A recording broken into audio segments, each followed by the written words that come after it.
Question देखो, मेरा मानना कि इसमें बस इतना ही अपने को आइडिया लेना है कि कुछ कुछ क्वेश्चन बहुत अच्छे हैं जो डायरेक्ट रिपीट भी हो रहे हैं उधर। तो ये याद रखना कि इसमें जो पीवाईक्यू जितने भी स्टेटमेंट आए हुए हैं, जो करेक्ट स्टेटमेंट है क्वेश्चन के करेक्ट स्टेटमेंट वो याद होने चाहिए, ये चीज़ याद रख लेना। ठीक है, तो ये वही आजकल देखो ये कोई पूछता है नहीं। ठीक है, फिर भी थोड़ा बहुत ये देख लो। ठीक है, यहाँ से अपन पढ़ लेते हैं एक बार, ये थोड़ा आइडिया मिल जाएगा कब कौन सा हुआ था। ये बोला कौन सा युग्म सही सम्मिलित नहीं है, तो वर्ष 1996 गुजरात का राज्य, गुजरात स्टेट शायद 1960 में ही बन जाता है, बम्बई और उसको अलग कर दिया जाता है शायद मेरे अनुसार। हाँ देखो ये रहा। ठीक है, इसीलिए गलत है, ये चीज़ याद रखना। ठीक है, और सब सही है। ये राज्य पुनर्गठन अधिनियम के तहत जो बना था, आंध्र प्रदेश बना था। ठीक है, ये आडम्बो सिंधी याद रखना, असम से रिलेटेड है। ठीक है, स्टेट ऑफ बिलासपुर हिमाचल प्रदेश। ठीक है, वही इतना कोई काम का नहीं है। ठीक है, चलो ये थोड़ा बहुत देख लो एक बार। 22 दिसंबर 1953 को भारत के तत्कालीन प्रधानमंत्री पंडित जवाहरलाल नेहरू ने फजल अली की अध्यक्षता में राज्य पुनर्गठन आयोग का गठन किया था। इसके पहले मैं थोड़ा एक स्टोरी बता देता हूँ, क्यों ज़रूरत पे पड़ी। देखो जब कांग्रेस थी ना, तो 1919 के एक्ट में उस टाइम जैसे जो प्रोविंस थे उनके लिए पावर मांग रही थी। ठीक है, कांग्रेस, याद करो उसमें थोड़ा बहुत दिया भी जाता है देश शासन के तहत। तो उसी टाइम ये बात हुई थी कि जब कांग्रेस की थी, तो बाकी राज्य भाषाओं के आधार पर, जो मेन भाषा है उसके आधार पर राज्य को गठन किया जाएगा जब भारत आज़ाद होगी। ठीक है, अब ये कब था, जब मान लो कि 1919 था, उस दौर की बात थी। ठीक है, परंतु क्या हुआ कि जब आप पता है कि देखो हिंदू मुस्लिम के आधार पर दो देश बन जाते हैं, फिर उस टाइम का जो है बहुत खतरनाक माहौल रहता है। तुम्हें पता लगभग बहुत लोग मरे थे उस टाइम जब ये था, मतलब माइग्रेट होके लोग इधर जा रहे थे, मतलब भारत पाक विभाजन के टाइम बहुत लोग। अच्छा।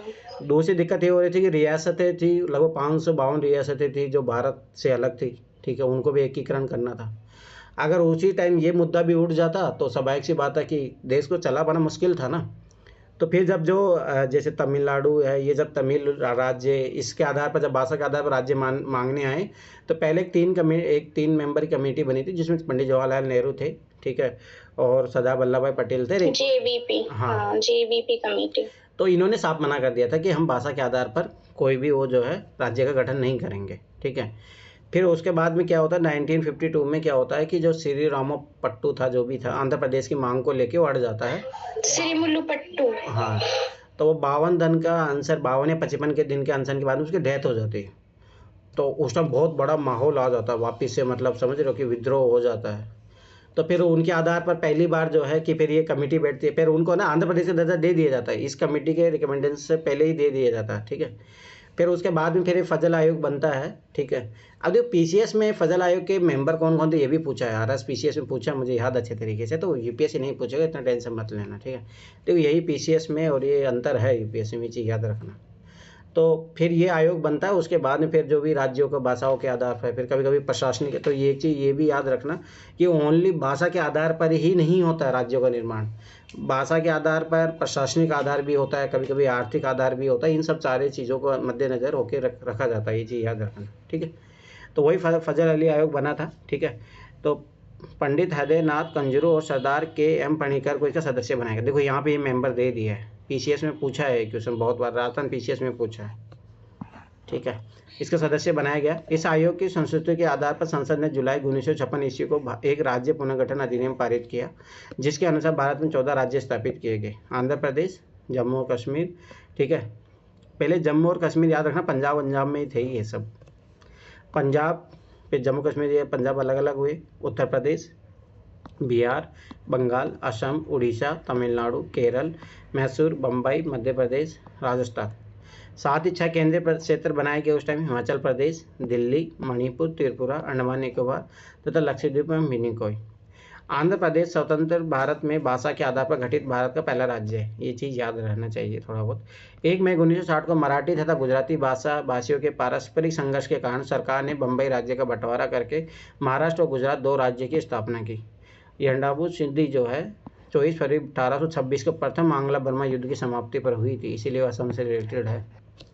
क्योंकि यह युद्ध असम मणिपुर सीमा पर हुए विवाद के कारण हुआ था, अतः असम भी इससे संबंध है। बिलासपुर ब्रिटिश शासन के अंतर्गत एक देशी राज्य था, वर्तमान में हिमाचल प्रदेश का एक जिला है। 12 अक्टूबर 1948 को बिलासपुर के राजा ने भारत सरकार के साथ विलय की घोषणा की। एवं यह एक मुख्य आयुक्त के अंतर्गत राज्य घोषित किया गया। इतना इन्फॉर्मेशन है, पर बेसिक थोड़ा इन्फॉर्मेशन आइडिया होना चाहिए। वैसे यूपीएससी अभी पूछ नहीं रही है वैसे राज्य के स्टेट के बारे में, चाहिए याद रखना। चलो अब देखिए, क्वेश्चन बहुत अच्छा है। भारत के संविधान में पुरुषों तथा महिलाओं द्वारा समान कार्य के लिए समान वेतन देने का बढ़ावा देने के लिए कोई उपबंध नहीं है। क्या बात करो, डीपीएसपी में तो है या नहीं है बताओ? आर्टिकल 39 कुछ करके है। हाँ जी सर है। ठीक है, तो ये गलत स्टेटमेंट। आगे देखो, एक चीज़ मैंने नोटिस किया ना, अभी ये तो चलो पुराना पैटर्न है, पर जो नए पैटर्न में देखो ना, जब पहला स्टेटमेंट गलत हो जाता है, दूसरा स्टेटमेंट होने की पॉसिबिलिटी सही हो जाती है, अगर कोई एक्सट्रीम स्टेटमेंट नहीं दिया हो। देखो, भारत के संविधान में पिछड़े वर्गों को परिभाषित नहीं किया गया। देखो, डिफाइन तो आज भी नहीं किया गया, संवैधानिक दर्जा तो दे दिया गया है, याद रखना ये चीज़, पर परिभाषित तो अभी भी नहीं किया गया है। तो ये चीज़ याद, सही है स्टेटमेंट।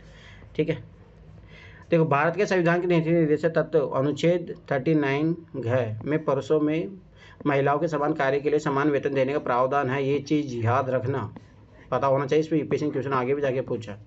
भारत के संविधान में पिछड़े वर्गों को परिभाषित नहीं किया गया है। अनुच्छेद 240 के अंतर्गत राष्ट्रपति को सामाजिक व शैक्षणिक दृष्टि से पिछड़े हुए वर्गों की दशाओं तथा उनकी कठिनाइयों का अध्ययन के लिए एक आयोग की नियुक्ति की शक्ति है। अनुच्छेद 15(4) और 16(4) में पिछड़े वर्गों के लिए प्रावधान भी किया गया, पर डिफाइन नहीं किया गया। ये चीज़ याद रखना।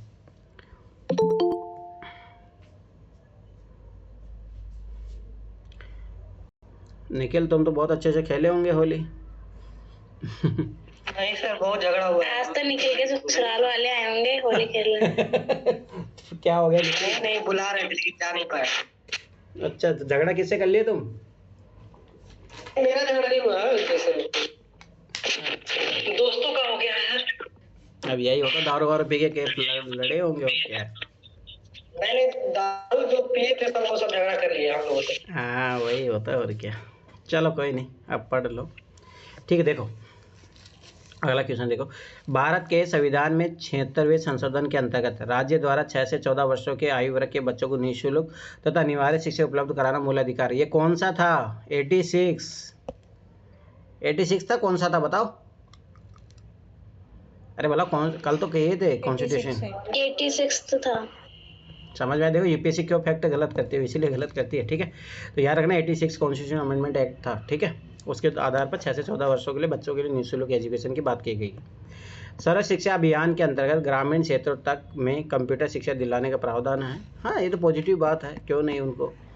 अरे ऐसे देखो तो राजीव गांधी के बाद में जो है कंप्यूटर आ गया था, तो ये तो सर्व शिक्षा अभियान कब चला था? अटल बिहारी वाजपेयी के टाइम, तो उस टाइम के दौर की बात हो तो स्वाभाविक सी बात है। ठीक है, शिक्षा भारत के संविधान के 42वें संशोधन 1976 द्वारा संवर्ती सूची में सम्मिलित किया गया था। ये चीज़ याद रखना। और ऐसे भी 42 कॉन्स्टिट्यूशन जो ये अमेंडमेंट एक्ट है, ये बहुत इंपॉर्टेंट है। ठीक है, तो ये चीज़ याद रखना। शिक्षा को उस टाइम जो है संवर्ती सूची का विषय बनाया गया। पहले शायद ये राज्य सूची का था, फिर इसको बाद में जो है इसमें लाया गया संवर्ती सूची पे। ठीक है, तो ये चीज़ याद रखना। भारत के संविधान में 76वें संशोधन नहीं बल्कि 86वें संविधान संशोधन द्वारा राज्य द्वारा 6 से 14 वर्ष के आयु वर्ग के बच्चों को निःशुल्क तथा अनिवार्य शिक्षा मूल अधिकार के 21A से जोड़ा गया। संविधान के अनुच्छेद 51A में भी संशोधन करके जे के बाद एक नया अनुच्छेद के जोड़ा गया। इसमें 6 से 14 वर्ष की आयु के बच्चे के माता पिता या अभिभावक अथवा संरक्षक को अपने बच्चों को शिक्षा दिलाने के लिए अवसर दिलाने का प्रावधान है। ये मैंने कल भी बोला था ये चीज़। अनुच्छेद 45 में भी 6 वर्ष से कम आयु के बच्चों की शुरुआती देखभाल और उनकी शिक्षा की व्यवस्था की गई है। ये सारे आर्टिकल पता होने चाहिए। ठीक है, तो ये चीज़ याद रख। देखो, फंडामेंटल राइट में भी एजुकेशन की बात है, डीपीएसपी में भी बात है, और फंडामेंटल ड्यूटी में भी बात है, पंचायती राज में भी है, नगर पालिका में भी है। यही सेम क्वेश्चन एजुकेशन आगे जाके पूछा भी है उधर। सर्व शिक्षा अभियान के अंतर्गत प्राथमिक शिक्षा के सर्वव्यापीकरण के बहुप्रतीक्षित उद्देश्यों को हासिल करने की दिशा में उठाया गया कदम है। यह कार्यक्रम सामाजिक क्षेत्रीय और लैंगिक अंतर को दूर करने के अतिरिक्त लड़कियों की शिक्षा पर जोर देता है। इस कार्यक्रम की मुख्य विशेषता क्या है? लड़कियों पर खासकर एससी और एसटी और अल्पसंख्यक वर्ग की लड़कियों पर ध्यान देना, ताकि समझ पाते हो कि इसमें आज भी जो कम लड़कियाँ कम पढ़ समझ पाते हो। समाज जब मतलब लड़कियों को लेकर ऐसा भेदभाव करेगा, 45 आर्टिकल नहीं है, मतलब सर्व शिक्षा अभियान चला था तो मोस्टली इन पे ध्यान दिया गया था। लड़कियों के लिए मुक्त पाठ्य पुस्तक देना। ठीक है, शिक्षा के समान अवसर को बढ़ाने के लिए शिक्षक जागरूकता कार्यक्रम 50-25। पहले गाने भी तो चलते थे, स्कूल चले। हाँ, वो वही है सर्व शिक्षा अभियान, वही है वो। तभी तो बोलो अटल बिहारी वाजपेयी के टाइम चला था ये। ठीक है, महिला शिक्षकों की नियुक्ति, ग्रामीण क्षेत्र में कंप्यूटर शिक्षा दिलाने का प्रावधान था। 1976 में 42 संविधान संसद द्वारा शिक्षा को संबंधित सूची में शामिल किया गया था। अभी देखो ये क्वेश्चन कितनी बार पूछा जा चुका, ध्यान से देखना। केवल राज्यसभा में यह शक्ति निहित है कि वह यह घोषणा करे कि राज्य सूची में किसी विषय के संबंध में राष्ट्रीय हित में संसद विधि बना सकती है। कितनी बार मैं बोला, ओनली राज्यसभा के पास ही पावर होता है राज्य सूची में कानून बनाने की। अगर वो चाहता है कि अगर भाई उस पर अमेंडमेंट को मान लो कि कोई संसद कोई विधि बनाए, कितनी बार ये यूपीएससी ने पूछा है। वेरी वेरी इंपॉर्टेंट है, तो रट जाना चाहिए। आपात की उद्घोषणा का अनुमोदन करने वाले संकल्प केवल लोकसभा द्वारा, अरे नहीं, लोकसभा और राज्यसभा दोनों से पारित होने चाहिए। अगर मान लो लोकसभा सेशन में नहीं है तो राज्यसभा पारित कर देगा, परंतु इसको अगर लोकसभा जैसे ही आएगा तो उसके 30 दिन के भीतर वो पारित किया जाना चाहिए। याद आए ये चीज़ें, कंडीशन याद रखना सारी, ठीक है। अनुच्छेद 249 वेरी वेरी इंपॉर्टेंट है, याद रखने चीज के अंतर्गत यदि राज्यसभा द्वारा उपस्थित और मत देने वाले सदस्यों के 2/3 बहुमत से संकल्प पारित करके यह घोषित कर दिया जाए कि राष्ट्रीय हित में आवश्यक है कि संसद राज्य सूची में वर्णित किसी विषय पर विधि बनाए, तो जब तक वह संकल्प पर्वत है संसद का उस विषय पर कानून बनाना। ये कितनी बार भी उधर यूपीएससी क्वेश्चन पूछा है। विधि संगत होगा, राज्यसभा को ऐसा संकल्प केवल 1 वर्ष के लिए ही प्रभावी रहता है, ठीक है। तो ये चीज़ याद रखना कि राज्य सूची पर अगर कोई कानून बनाना चाहती है संसद, तो राज्यसभा का 2/3 बहुमत से पारित होना चाहिए, तभी बना पाएगी, ठीक है। आपात की उद्घोषणा संसद के प्रत्येक सदन के समक्ष रखी जाएगी और 1 मास 44 संशोधन के पूर्व, पहले 2 मास था, परंतु याद रखना इसके बाद भी 1 मास हो गया, जो मैं अभी बता रहा था वही, कि समाप्ति पर यदि उस अवधि के समाप्ति के पहले संसद के दोनों सदनों के संकल्पों द्वारा अनुमोदित नहीं किया जाता तो वह प्रवर्तन में नहीं रहेगा। ये चीज़ याद रखना, ये भी बहुत इंपॉर्टेंट है, उधर जाके भी क्वेश्चन पूछा। मैं बोला था PIL किसकी देन है, PN भगवती की देन है, ठीक है। तो ये चीज़ याद रखना है, तो फैक्ट के तौर पे याद रखो बस, और कुछ नहीं। भारत के पूर्व न्यायाधीश PN भगवती को जनहित याचिका का जनक माना जाता है। भारत में 1970 के दशक के अंत में जनहित याचिका को प्रारंभ किया गया था और 1980 के दशक में अच्छी तरह से विकसित हो गया था। बस इतना याद रखना कि PN भगवती की देन है ये, ठीक है। देखो मैं फिर बता रहा हूँ, ये क्वेश्चनों के ना स्टेटमेंट, जैसे देखो ये वाला स्टेटमेंट, इस PYQ जो पिछले PYQ बस उसमें इतना ही ध्यान रखो, जैसे ये बहुत इंपॉर्टेंट है, सही है तो इसको याद करो, ये करेक्ट, ये गलत है तो इसको सही इन्फॉर्मेशन, बस इतना जो है 1993 से लेके 2010 तक आप लोग ये कर लेना। पॉलिटी का एक भी क्वेश्चन गलत नहीं करोगे। देख रहे हो 2024 से कल मैंने 5-6 क्वेश्चन बताए आप लोगों को, तो ये चीज़ याद रखना, ठीक है। अभी देखो एक सही स्टेटमेंट पूछ रहा है, कोई व्यक्ति जिसने किसी उच्च न्यायालय के स्थायी न्यायाधीश के रूप में पद धारण किया, ठीक है, उच्चतम न्यायालय के सिवाय भारत में किसी न्यायालय या किसी प्राधिकारी के समक्ष अभिवचन कार्य ही नहीं कर सकता। अरे क्या बात कर रहे हो, क्यों नहीं कर सकता? तो ये तो वही नेगेटिव स्टेटमेंट है, ठीक है। कोई व्यक्ति भारत के किसी उच्च न्यायालय के न्यायाधीश के रूप में नियुक्ति के लिए अहल नहीं है यदि उसने बाहर के राज्य क्षेत्र में कम से कम 5 वर्ष तक न्यायविद पद धारण ही नहीं किया है, तो ये भी गलत है। तो ये चीज़ याद रखना, दोनों स्टेटमेंट गलत है, तो इसका करेक्ट इन्फॉर्मेशन पढ़ना जरूरी है, ठीक है। इधर आओ, अनुच्छेद 220 के तहत उच्च न्यायालय के सेवानिवृत्त न्यायाधीशों को उच्चतम न्यायालय और उच्च न्यायालय से भिन्न उच्च न्यायालय जिसमें कि उसने स्थायी न्यायाधीश के रूप में कार्य किया है के सिवाय भारत के किसी न्यायालय या किसी प्राधिकारी के समक्ष अभिवचन नहीं कर सकता। क्या बात करें, तो फिर ये तो सही है स्टेटमेंट है, अभिवचन नहीं या कार्य नहीं कर सकता, ठीक। कार्य तो देखो जैसे मुझे बता, देखो जैसे हाई कोर्ट का जो है जो जज होता है वो आराम से सुप्रीम कोर्ट में जाके काम कर सकता है, पहली बात। दूसरी बात देखो, जैसे मानव अधिकार आयोग ये सब बनाए जाते हैं, उसमें क्यों नहीं काम कर सकता, वहाँ पे भी काम कर सकता है। तो ये क्या बोल रहा है कि सिवाय भारतीय किसी न्यायालय किसी प्राधिकारी के समक्ष अभिवचन नहीं कर सकता। अभिवचन थोड़ा अलग चीज़ होगा, पर ये बोला ना यहाँ पे जो कार्य नहीं कर सकता, सर इस कारण गलत होगा ये चीज़। अनुच्छेद 217 के तहत उच्च न्यायालय के न्यायाधीश में निम्न अर्हताएं होनी चाहिए, वह भारत का नागरिक हो, सही बात है। भारत राज्य क्षेत्र में कम से कम 10 वर्ष तक कोई न्यायिक पद धारण कर चुका हो अथवा उच्च न्यायालय में कम से कम 10 वर्षों तक अधिवक्ता रह चुका हो, ये चीज़ याद रखना। शायद अपन जिला न्यायाधीश के बारे में पढ़े थे, उसमें क्या था, शायद ऐसा था 5 साल का था, कुछ था। चलो ठीक है, कोई नहीं, वो अपन उधर पढ़ेंगे जब अच्छे से पढ़ लेंगे। छोड़ो, चलो आओ इधर देखो, ये इस टाइप के क्वेश्चन अच्छे से किया करो। जब मैं फिर बताऊँ, कम से कम 10 क्वेश्चन मिलेंगे आपको 2025 में इस टाइप के क्वेश्चन। भारत में प्रत्येक राज्य के राज्य क्षेत्र में एक उच्च न्यायालय विद्यमान है, गलत। कितने में? 25 में। कितने राज्य हैं? 28। ठीक है। भारत के संविधान में प्रावधान है कि प्रत्येक राज्य में एक उच्च न्यायालय हो। हाँ, ये प्रावधान है, परंतु वो नहीं किया गया प्रशासनिक दृष्टिकोण पे, ये चीज़ याद रखना। तो ये कर चुके हैं अपन, ठीक है, पहले भी। संविधान में न्यायालयों की जो साधारण रूपरेखा दी गई है उसके अनुसार प्रत्येक राज्य में न्यायपालिका के शीर्ष स्थान पर उच्च न्यायालय है। अतः संविधान में एक उपबंध किया गया कि संसद विधि द्वारा 2 या अधिक राज्यों के लिए एक उच्च न्यायालय स्थापित कर सकेगी, अनुच्छेद 231 के अनुसार, ठीक है। इसीलिए 25 है। इसी प्रकार संसद विधि द्वारा किसी उच्च न्यायालय की अधिकारिता का विस्तार संघ राज्य क्षेत्र पर कर सकती है।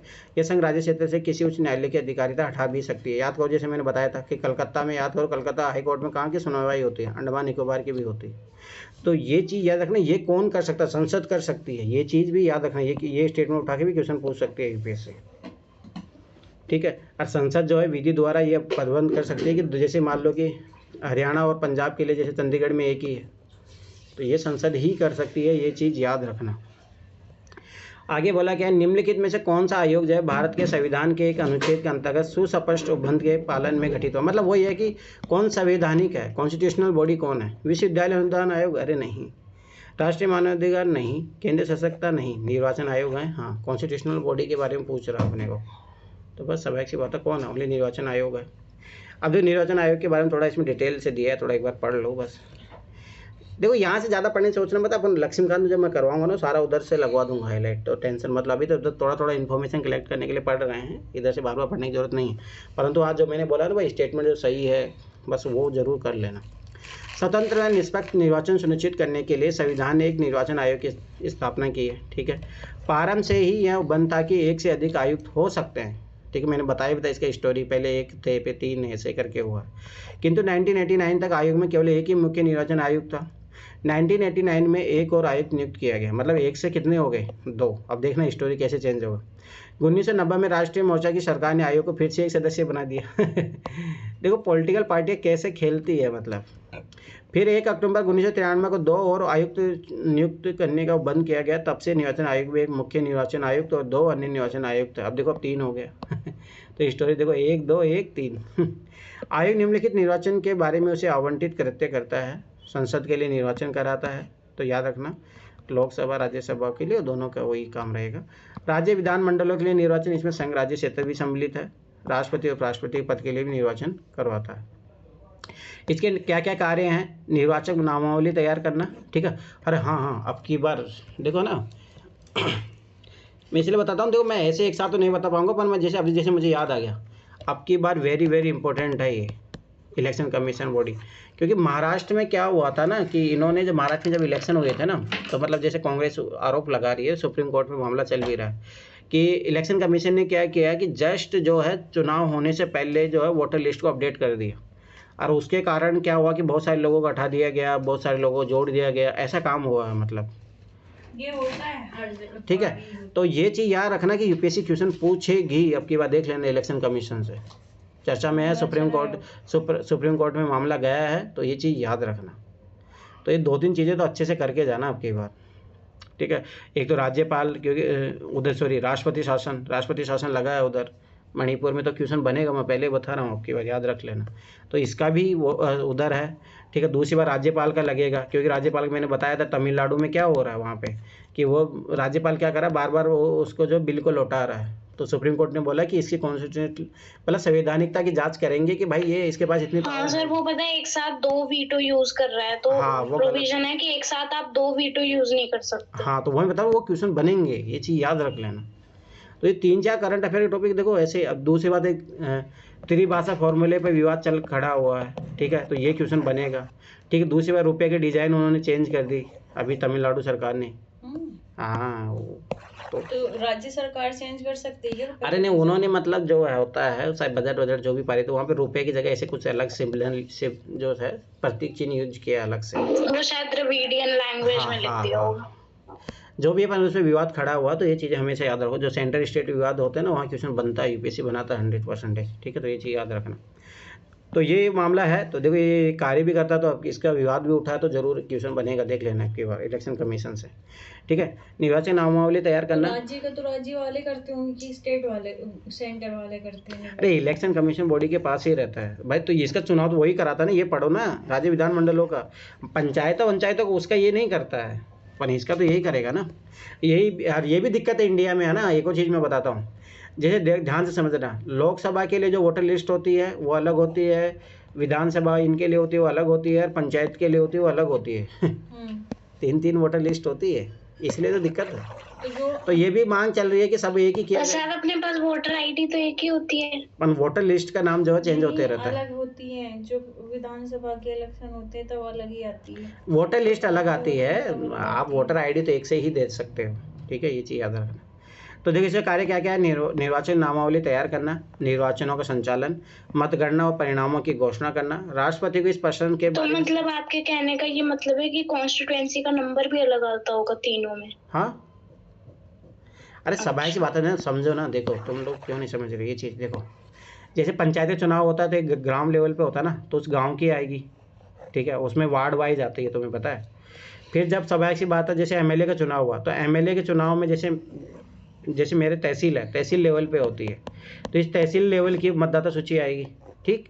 अब जब एमपी का चुनाव होता है तो याद करो, एमपी का जैसे जयपुर जिले में अगर एमएलए सीट देखो तो बहुत सारी होती है, परंतु एमपी की सीट कितनी है, ओनली 2 ही सीट है, जयपुर जिला, जयपुर ग्रामीण और जयपुर शहरी। तो सभा सी बात है, ये जो ग्रामीण के लिए पूरा अलग से आएगा मतदाता सूची, तो आएगा नहीं आएगा, खुद ही सोचो, अलग से आएगा ना, इस कारण से अलग अलग आती है, ठीक है। तो देखो, राष्ट्रपति को इस प्रश्न के बारे में सलाह देना कि कोई संसद सदस्य अनुच्छेद 103 या राज्य विधानमंडल का सदस्य अनुच्छेद 152 में किसी निर्धनता से ग्रस्त हो गया, तो ये भी बताएगा, ये राष्ट्रपति को सलाह देगा कि किस आधार पर। राष्ट्रपति को प्रादेशिक आयुक्त के लिए सलाह देना, ये चीज़ भी याद रखना। अब देखो ये जो उनके जो याद रखना, चुनाव इलेक्शन से रिलेटेड जो है चुनाव के मुद्दे होते हैं उनके बारे में डिसीजन नहीं देता है। अब आगे देखो, विश्वविद्यालय अनुदान आयोग के बारे में बोला है कि क्या है, ठीक है। यह आयोग 28 दिसंबर 1993 को अस्तित्व में आया। संसद के अधिनियम द्वारा 1956 में इसे एक वैधानिक निकाय बना दिया गया, ठीक है। तो ये चीज़ याद रखना कि एक्ट के तहत बना है। यह विश्वविद्यालय शिक्षा हेतु समन्वय मानदंडों के निर्धारण और अनुरक्षण करने वाली राष्ट्रीय संस्था है। यह केंद्र और राज्य सरकारों तथा उच्च शिक्षा प्रदान करने वाली संस्थाओं के बीच समन्वय संस्था के रूप में कार्य करता है। बस इतना से इन्फॉर्मेशन याद रखो। राष्ट्रीय मानवाधिकार आयोग, यह स्वशासित तथा वैधानिक स्तर पर प्राप्त 8 सदस्यीय आयोग है। इसके गठन के संबंध में तो पहले तो सितंबर 1993 राष्ट्रपति द्वारा अध्यादेश जारी किया गया था, तथा उसके बाद दिसंबर 1993 में मानवाधिकार आयोग व न्यायालय गठन संबंधी विधेयक पारित किया गया था। आयोग के प्रथम अध्यक्ष सर्वोच्च न्यायालय के भूतपूर्व मुख्य न्यायाधीश श्री रंगनाथ मिश्र थे, ठीक है। केंद्रीय सतर्कता आयोग, ये पता होना चाहिए, सीवीसी, याद रखना, भ्रष्टाचार जो है उसी के कारण आया था। इसका गठन भारत सरकार द्वारा फरवरी 1964 में किया गया था। इसका गठन भ्रष्टाचार रोकथाम पर गठित के संतानम की अध्यक्षता वाली समिति की सिफारिश पर किया गया था। ये चीज़ याद रखना कि इसकी कमेटी रिकमेंडेशन के आधार पर ये बनी थी, ठीक है। अनुसूची, अब देखो वही क्वेश्चन बार बार, भारत के संविधान की 7वीं अनुसूची को संघ सूची में निम्नलिखित में से कौन सा एक विषय सम्मिलित है, मतलब सेंट्रल लिस्ट में कौन आएगा। अब देखो कृषि तो है, राज्य सूची का विषय है, याद रखना। आवाज आ रही है क्या सबको? अरे क्या हुआ, सब मेरी आवाज आ रही है ना सबको? हाँ आ रही है। लेकिन ना तुम्हारी तरफ से नेटवर्क की दिक्कत होगी, ठीक है। देखो कृषि जो है राज्य सूची का विषय है, बात जो ये मत्स्य पालन भी याद रखना कि राज्य सूची का ही विषय है, लोक स्वास्थ्य भी राज्य सूची का ही है। खानों और तेल श्रमों में श्रम और सुरक्षा विनिमय याद रखना संघ सूची का विषय है। तो ये देखो ये पता होना चाहिए। आपकी बार यूपीएससी क्वेश्चन पूछा भी है, मैं उधर जो है इंपॉर्टेंट लगवाया भी हूँ, करेंगे अब उधर। अनुसूची 7 की सूची 1 को संघ सूची कहते हैं, उसमें 100 प्रविष्टियाँ है। इस सूची में राष्ट्रीय महत्व के विषय सम्मिलित है, जैसे भारत की रक्षा, संघ के सशस्त्र बल, विदेश कार्य, युद्ध और शांति, रेल, वायुमार्ग, डाक और तार, टेलीफोन, करेंसी और सिक्का, भारतीय रिजर्व बैंक, बंदरगाह, खाने व खनिज आदि। अनुसूची 7 की सूची 2 के जो है राज्य सूची कहते हैं, इसमें 61 प्रविष्टियाँ है। इस सूची में वे शीर्षक है जिन पर राज्य को विधान बनाने की अनन्य शक्ति है। इनके अंतर्गत है लोक व्यवस्था, पुलिस, स्थानीय शासन, कृषि, कारागार, दावधूत, नाट्यशाला, संपदा शुल्क, एल्कोहलिक लिकर व उत्पाद शुल्क। अनुसूची 7 की सूची 3 का नाम समवर्ती सूची है, इसमें 52 प्रविष्टियाँ है। 42 से संविधान संशोधन से 5 प्रविष्टियों को समवर्ती में रख दिया गया। ये चीज़ याद रखना, यहीं से पेश क्वेश्चन पूछेगी अगर पूछेगी तो कभी। दूसरी बात एक चीज़ सोचो, देखो सबसे ज़्यादा किसकी होती है, केंद्र की, फिर उसके बाद में राज्य सूची की, फिर वो समवर्ती सूची की होती है। इसमें क्या क्या जोड़ा गया? न्याय प्रशासन है, जनसंख्या नियंत्रण है, बाट और माप है, वन और शिक्षा, संघ और राज्य दोनों ही इन परिस्थितियों पर विधि बनाने में सक्षम है, किंतु संघ को यह शक्ति है कि वह राज्य विधि को निरस्त कर दे या उसके स्थान पर दूसरा विधि प्रतिस्थापित कर दे। ये चीज़ याद रखना। अभी देखो 104 जो कोटा है संविधान संशोधन विधेयक किससे संबंधित है, बस इतना थोड़ा सा आइडिया रखो किससे रिलेटेड है। तो ये था निजी शिक्षा संस्थानों में सामाजिक तथा शैक्षणिक दृष्टि से पिछड़े वर्गों के लिए कोटा प्रदान करना, मतलब वही रिजर्वेशन प्रोवाइड करना। एजुकेशन जो इंस्टीट्यूट होती है प्राइवेट, मतलब सरकारी में नहीं, निजी में, ये चीज़ याद रखना, ठीक है। तो ये थोड़ा बहुत पता होना चाहिए। देखो 104वां संशोधन विधेयक निजी शिक्षा संस्थानों में सामाजिक तथा शैक्षिक दृष्टि से पिछड़े वर्गों के लिए कोटा प्रदान करने से संबंध है। अब यह विधेयक 1903 संविधान संशोधन अधिनियम बन चुका है। इस संशोधन अधिनियम द्वारा, अच्छा विधेयक था, फिर जो है द्वारा संविधान के अनुच्छेद 15 में खंड 5 का जोड़ने का प्रावधान किया गया। इसके तहत शैक्षणिक संस्थाओं, निजी संस्थान सहित में प्रवेश के लिए सामाजिक व शैक्षणिक दृष्टि से पिछड़े वर्गों, अनुसूचित जाति, अनुसूचित जनजाति के लिए आरक्षण का प्रावधान किया गया है, ठीक है। तो ये 1903 कॉन्स्टिट्यूशन अमेंडमेंट एक्ट है, ये चीज़ याद रखना। पर वो विधेयक के रूप में 104 आया था। Hindi medium movie sir, Hindi medium movie उसमें है ना, दिखाते हैं ना कि हर हाँ 25% की सीटें, हाँ सही सही है। फिर वो अपनी बेटी का एडमिशन दिलाने के लिए वो करता है। चलो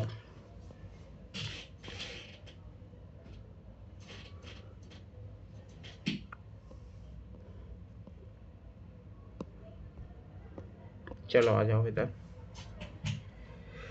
देखो अनुच्छेद 360 है। 360 मतलब वित्त आपातकाल के बारे में।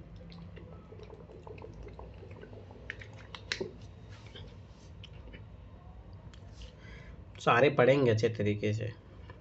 देखो भारत के संविधान के अनुच्छेद 360 के अधीन वित्तीय आपात से संबंधित निम्नलिखित कथनों पर विचार कीजिए। अब देखो ये अच्छा क्वेश्चन है, ध्यान से पढ़ना इसको।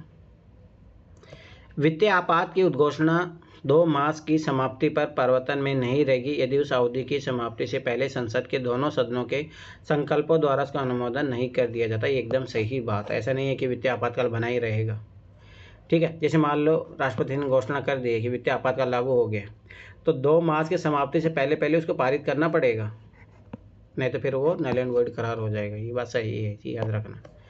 यदि वित्तीय आपात परिवर्तन में हो तो भारत का राष्ट्रपति संघ के कार्यकलापों के संबंध में सेवा करने वाले सभी या किसी वर्ग के व्यक्तियों के, परंतु जिनके अंतर्गत उच्चतम न्यायालय और उच्च न्यायालय के न्यायाधीश नहीं आते हैं, वेतन और भत्तों में कमी करने के लिए निर्देश देने में सक्षम। याद रखना, सबके ऐसा कुछ ही नहीं है, सुप्रीम कोर्ट, हाई कोर्ट सबका कम कर सकता है।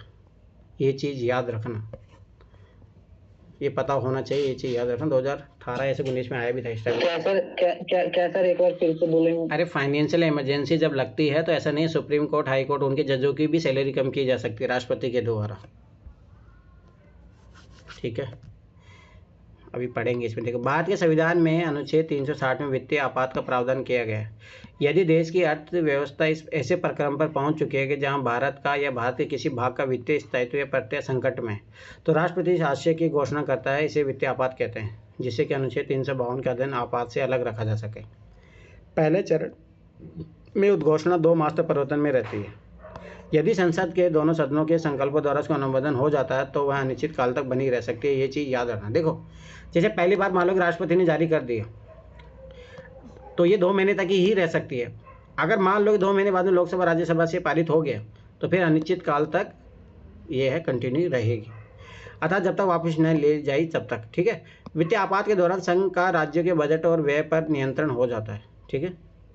संघ का किसके बजटों पर नियंत्रण हो जाता है? राज्यों के पे।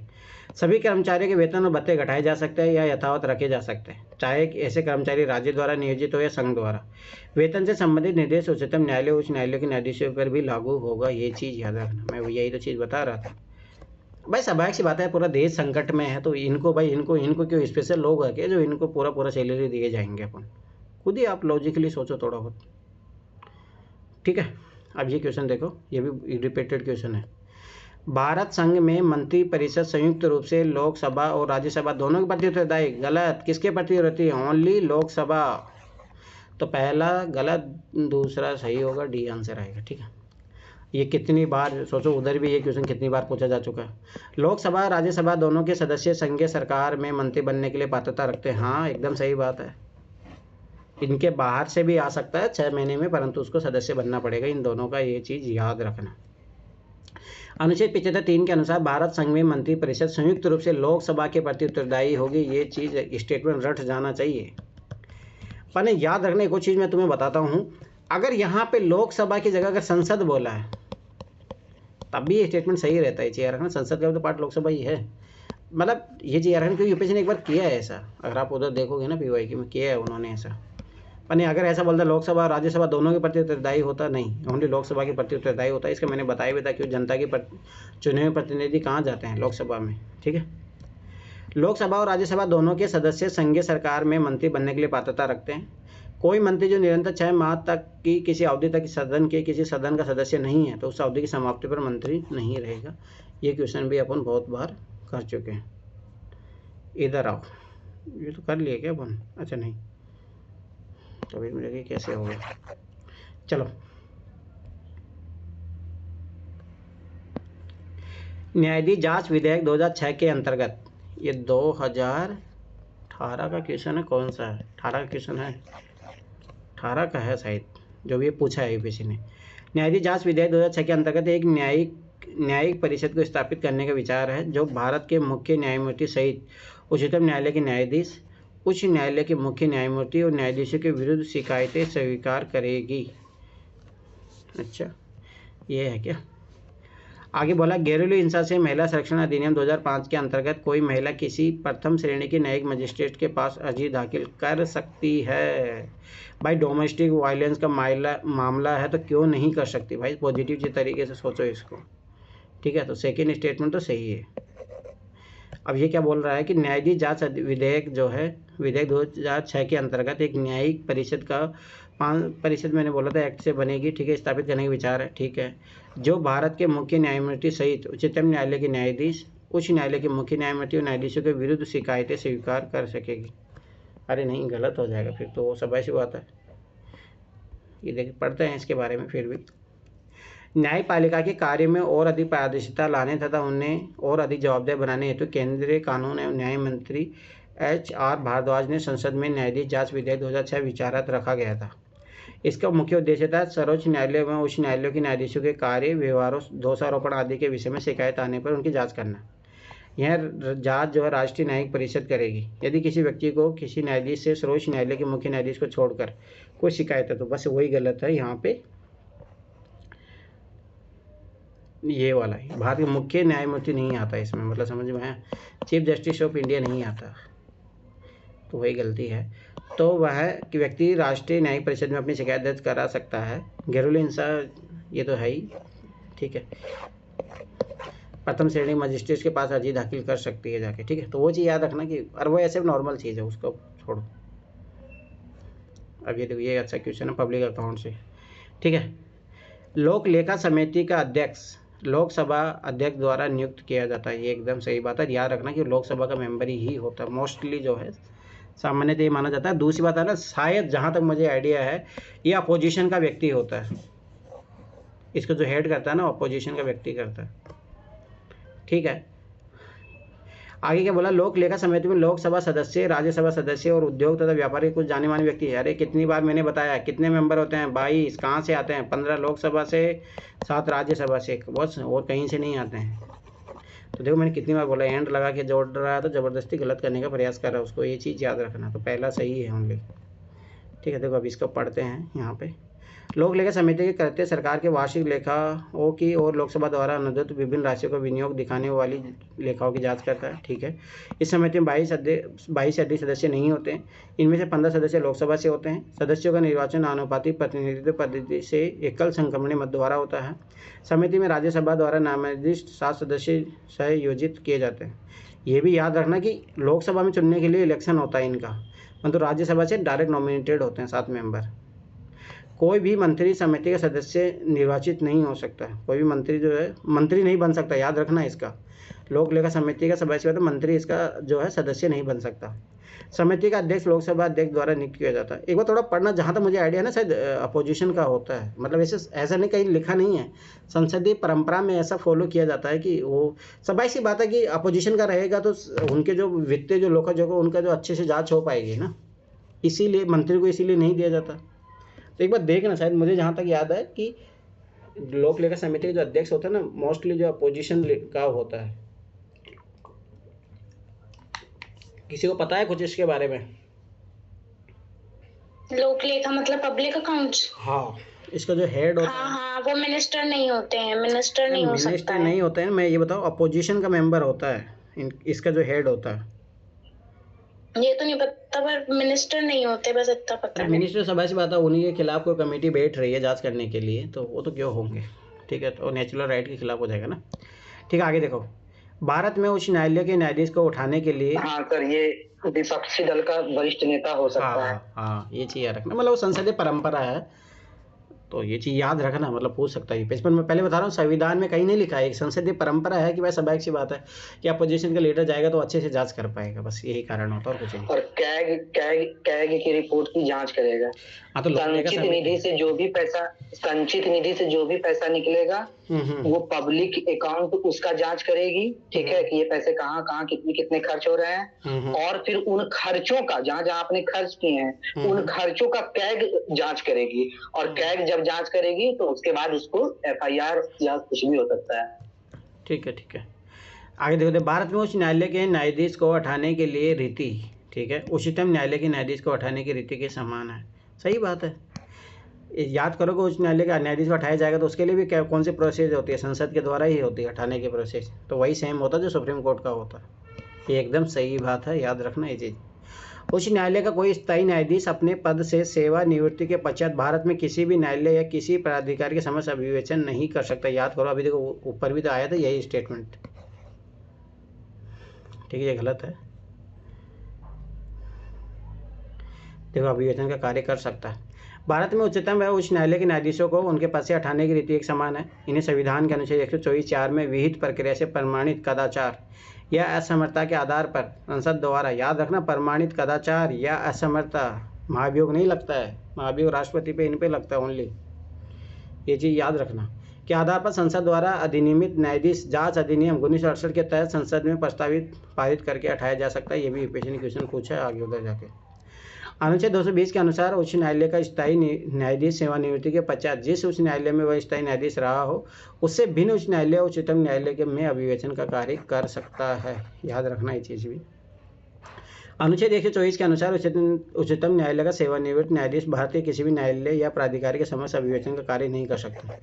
सुप्रीम कोर्ट का नहीं कर सकता है, बस ये याद रखना, हाई कोर्ट का कर सकता है। शायद अपन उस टाइम पढ़ने में यही गलती किए थे, ठीक है। संपूर्ण राज्य का दर्जा देने का क्रम के बारे में पूछ रहा है, ठीक है, तो ऐसे तो पूछता नहीं है पर थोड़ा बहुत याद रखो बस।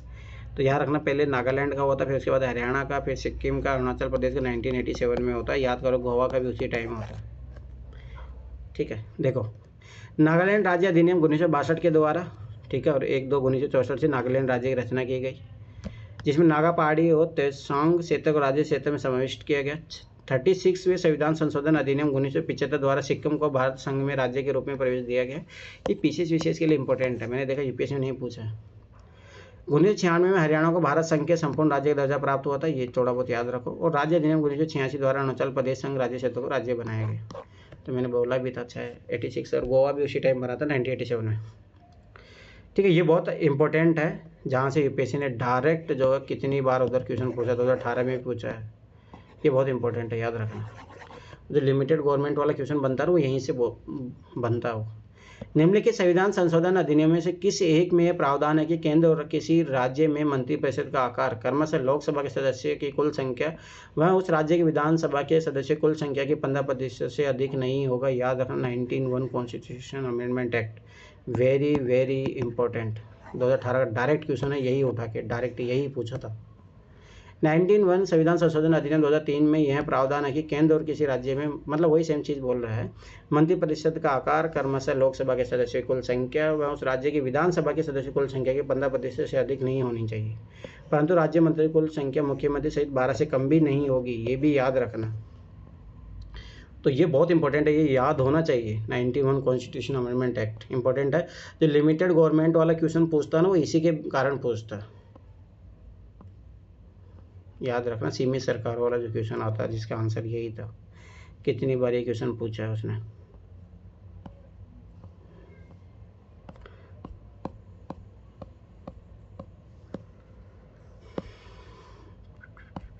चलो आगे बढ़ो।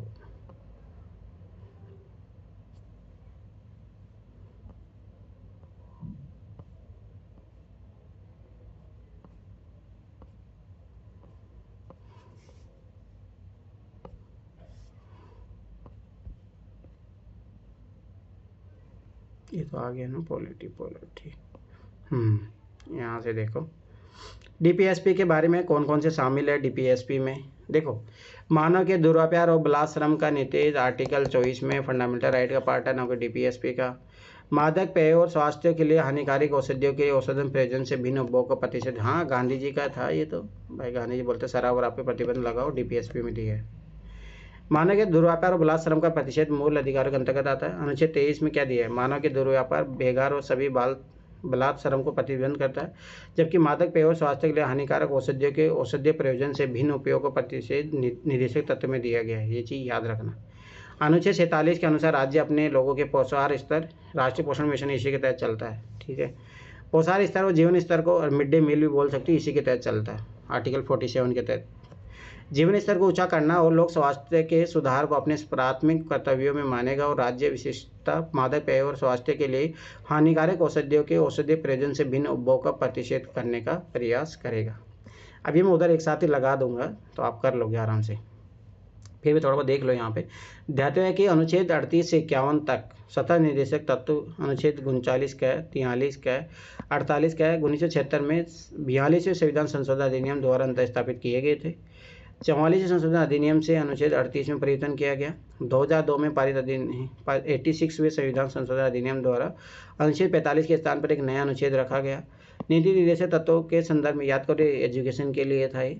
नीति निर्देशक तत्वों के संदर्भ में हमारे संविधान निर्माताओं ने आयरलैंड के संविधान का अनुसरण किया है और नीति निर्देशक तत्व न्यायालय द्वारा अपरिवर्तनीय है, मतलब इनफोर्सेबल, ठीक है। मतलब इसको आप जाके न्यायालय में नहीं जा सकते, ठीक है। ये भाग 4 में उल्लेखित है, ये भी पता होना चाहिए, जैसे आपकी यूपीएससी ने क्वेश्चन पूछा था। निम्न कौन सा एक लोकसभा का सर्वाधिक बड़ा क्षेत्रफल निर्वाचन क्षेत्र लद्दाख है, क्योंकि एक ही एरिया में ओनली एक ही सीट है, याद रखना, लोकसभा की लद्दाख में, इसीलिए तो वो विरोध कर रहे हैं वहाँ पे। चलो आगे देखो। प्रत्येक राज्य का विधानसभा 450 से अधिक सदस्यों से मिलकर बनेगी, जो राज्य में प्रादेशिक निर्वाचन क्षेत्रों से प्रत्यक्ष निर्वाचन द्वारा चुने जाएंगे। 450 नहीं है, ये गलत है, इतने ज़्यादा तो राज्य के रखेगी नहीं, जो भी है, मतलब ये फैक्ट गलत है। देखो मैक्सिमम हो सकती है अनुच्छेद 170 के अनुसार विधानसभा के सदस्यों की अधिकतम संख्या 500 और न्यूनतम संख्या 60 हो सकती है, ये चीज़ याद रखना। आगे क्या दिया है, कोई व्यक्ति किसी राज्य के विधानसभा के किसी स्थान को भरने के लिए चुने जाने के लिए अहरित नहीं होगा यदि उसकी आयु 25 वर्ष से कम हो। हाँ एकदम सही बात है। एमएलए बनने के लिए कितनी चाहिए, 25। एमपी बनने के लिए भी 25 ही चाहिए, तो सही बात बोल रहा है एकदम। अगर उससे कम एज का होगा तो कैसे फार्म भर पाएगा, ठीक है। कुछ अपेक्षाकृत छोटे राज्यों के निर्माण के बाद उन राज्यों के लिए यह न्यूनतम संख्या घटा दी गई, जैसे सिक्किम, अरुणाचल और गोवा के लिए न्यूनतम संख्या 30 है, ये भी याद रखना। अनुच्छेद 171 अनुच्छेद 171 अनुच्छेद 171 मिजोरम के लिए संख्या 40 है। अनुच्छेद 171 छोड़ो, ये वर्तमान में सबसे छोटी विधानसभा सिक्किम की है जिसमें केवल 32 सदस्य हैं। सबसे विशाल विधानसभा उत्तर प्रदेश की है जिसमें 403 सदस्य है, ये चीज़ याद रखना। विधानसभा के स्थान के लिए कम से कम 25 वर्ष आयु और विधान परिषद के लिए कम से कम 30 वर्ष की आयु होना चाहिए। तो यही सेम चीज़ याद रखना। राज्यसभा के लिए कितनी चाहिए, 30 मिनिमम एज चाहिए, उससे पहले नहीं बन सकता राज्यसभा का भी सदस्य। ये बात सही है या नहीं है बताओ मुझे, राज्यसभा का सदस्य बनने के लिए कितनी एज चाहिए? 30। राष्ट्रपति और उपराष्ट्रपति के लिए 35। याद रखना ये चीज़ें। सीमा प्रबंधन विभाग, ठीक है, बॉर्डर मैनेजमेंट डिपार्टमेंट निम्नलिखित केंद्रीय मंत्रालय में किसका एक विभाग है? गृह मंत्रालय का विभाग है, ये चीज़ याद रखना। होम मिनिस्ट्री के तहत आता है, इसीलिए तो होम मिनिस्ट्री तो जाके देखती है, याद रखना, बॉर्डर एरिया जो होती है। निम्नलिखित में किस किस ने भारत के उपराष्ट्रपति का पद संभाला? कोई मतलब नहीं है, बस थोड़ा बहुत आइडिया रख लो। 1-4 किसने? मोहम्मद हिदायतुल्लाह बनता है और शंकर दयाल शर्मा बनता है, इसका मुझे पता है, छोड़ो, ये कोई मतलब का नहीं है, ठीक है। ये यूपीएससी भी क्वेश्चन पूछेगा भी नहीं, फैक्ट है, ठीक है। आगे बढ़ो। ये क्या है? कौन चीफ जस्टिस था, कौन मुख्य निर्वाचन आयुक्त था, कोई मतलब नहीं है, आगे बढ़ो, ठीक है। भारत के कितने उच्च न्यायालयों की अधिकारिता में 1 से अधिक राज्य है? कल भी किए थे 3 में, ठीक है, वो याद रखो, अपने को पता होना चाहिए, ठीक है। वर्तमान में कुल 25 उच्च न्यायालय जिनमें से 6 उच्च न्यायालयों के अंतर्गत 1 से अधिक राज्य आते हैं। अब ये देखोगे प्रेजेंट अभी तो ये आंसर गलत हो जाएगा, अभी 6 है, ठीक है। तो ये थोड़ा बहुत देख लेते हैं अपन किस किस में है। राज्य में न्यायपालिका के शीर्ष पर उच्च न्यायालय है, उसके नीचे जिला और सेशन न्यायाधीश का न्यायालय, नगर सिविल और सेशन न्यायालय, मुख्य न्यायिक मजिस्ट्रेट, मुख्य महानगर मजिस्ट्रेट, मुंसिफ और अन्य मजिस्ट्रेट है। वर्तमान में भारत में कुल 25 उच्च न्यायालय हैं। गुवाहाटी उच्च न्यायालय याद रखना, जो असम में है, उसमें कौन कौन आता है? मणिपुर, मेघालय, नागालैंड, त्रिपुरा, मिजोरम और अरुणाचल प्रदेश का उच्च न्यायालय है। मुंबई उच्च न्यायालय महाराष्ट्र और गोवा का उच्च न्यायालय है, ठीक है। पंजाब उच्च न्यायालय पंजाब और हरियाणा राज्य का उच्च न्यायालय है। अतः कुल 3 राज्य उच्च न्यायालयों की अधिकारिता में 1 से अधिक राज्य है। संघ राज्य क्षेत्र शामिल नहीं है। राज्य के बारे में बोला है क्या? 1 से अधिक राज्य, अच्छा राज्यों के बारे में बोल रहा है तो वो 3 ही होते हैं, परंतु अगर बोले कि 6 कितने राज्य आते हैं, 6 उच्च न्यायालयों के अंतर्गत 1 से अधिक राज्य आते हैं। अच्छा ये बात बोल रहा है क्या? ठीक है, याद रखना कि पहली बात यूपीएससी इस टाइप का क्वेश्चन पूछता भी नहीं है अभी, ठीक है। चलो, भारतीय संविधान की इस अनुसूची में विभिन्न राज्यों में अनुसूचित क्षेत्रों के प्रशासन और नियंत्रण के लिए विशेष उपबंध है। 3री, 7वीं, 9, 5वीं। आप सोचो यही डिक्टो लाइन कॉपी पेस्ट करके यूपीएससी ने 2011 से लेके 2024 तक कम से कम 4 से 5 बार पूछा है। अब ये तो पता होना चाहिए, एकदम रट जाना चाहिए। भारत के संविधान की 5वीं अनुसूची में विभिन्न राज्यों में अनुसूचित क्षेत्रों के प्रशासन और नियंत्रण के लिए विशेष प्रावधान है। 30वीं अनुसूची में शपथ या प्रतिज्ञान का प्रारूप वर्णित है। 7वीं अनुसूची में संघ सूची, राज्य सूची और समवर्ती सूची का उल्लेख है। हमारे संविधान में कुल 12 अनुसूचियाँ है, ये चीज़ याद रखना चाहिए। ये कोई मतलब नहीं है, छोड़ो इस क्वेश्चन को, अपने काम का नहीं है, ठीक है। आगे बढ़ो। निम्नलिखित अंडमान निकोबार का हाईकोर्ट कलकत्ता। कितनी बार बता चुका हूँ, तुम कहाँ सो रहे थे। निम्नलिखित संविधान संशोधन अधिनियम में से किस एक के अंतर्गत भारत के संविधान के 8वीं अनुसूची में 4 भाषाएं जोड़ी गई जिनसे उनकी संख्या बढ़कर? यूपीएससी 2024 का क्वेश्चन कौन सा था? Amendment 92 amendment. अब देखो ये आपकी बार पूछा था, नहीं पूछा था, बोलो। संविधान 92 संशोधन 2003 के अनुसार संविधान के 8वीं अनुसूची में 4 भाषाएं जोड़ी गई थी। बोडो, डोगरी, संथाली और मैथिली जोड़ी गई, जिसे 8वीं अनुसूची में अब कुल 22 भाषाएं हो गई। और क्या क्वेश्चन था सोचो 2024 का? यही क्वेश्चन था। नहीं, कौन सी भाषाएं थी वो पूछा। ये देखो, ये 92 है, उसने पूछा था 71वां संविधान संशोधन अधिनियम, इससे जस्ट पहले जो हुआ था। चलो हो गया, मतलब थोड़ा बहुत R&D जाके देखते इसके बारे में तो हो जाता ना। फिर भी चलो आगे देखो।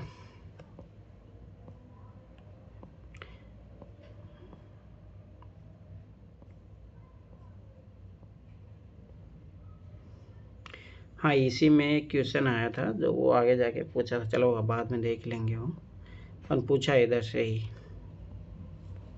कुछ क्वेश्चन है जिन पे काम करने पड़ेंगे पहले के करंट अफेयर, तो उन पे भी।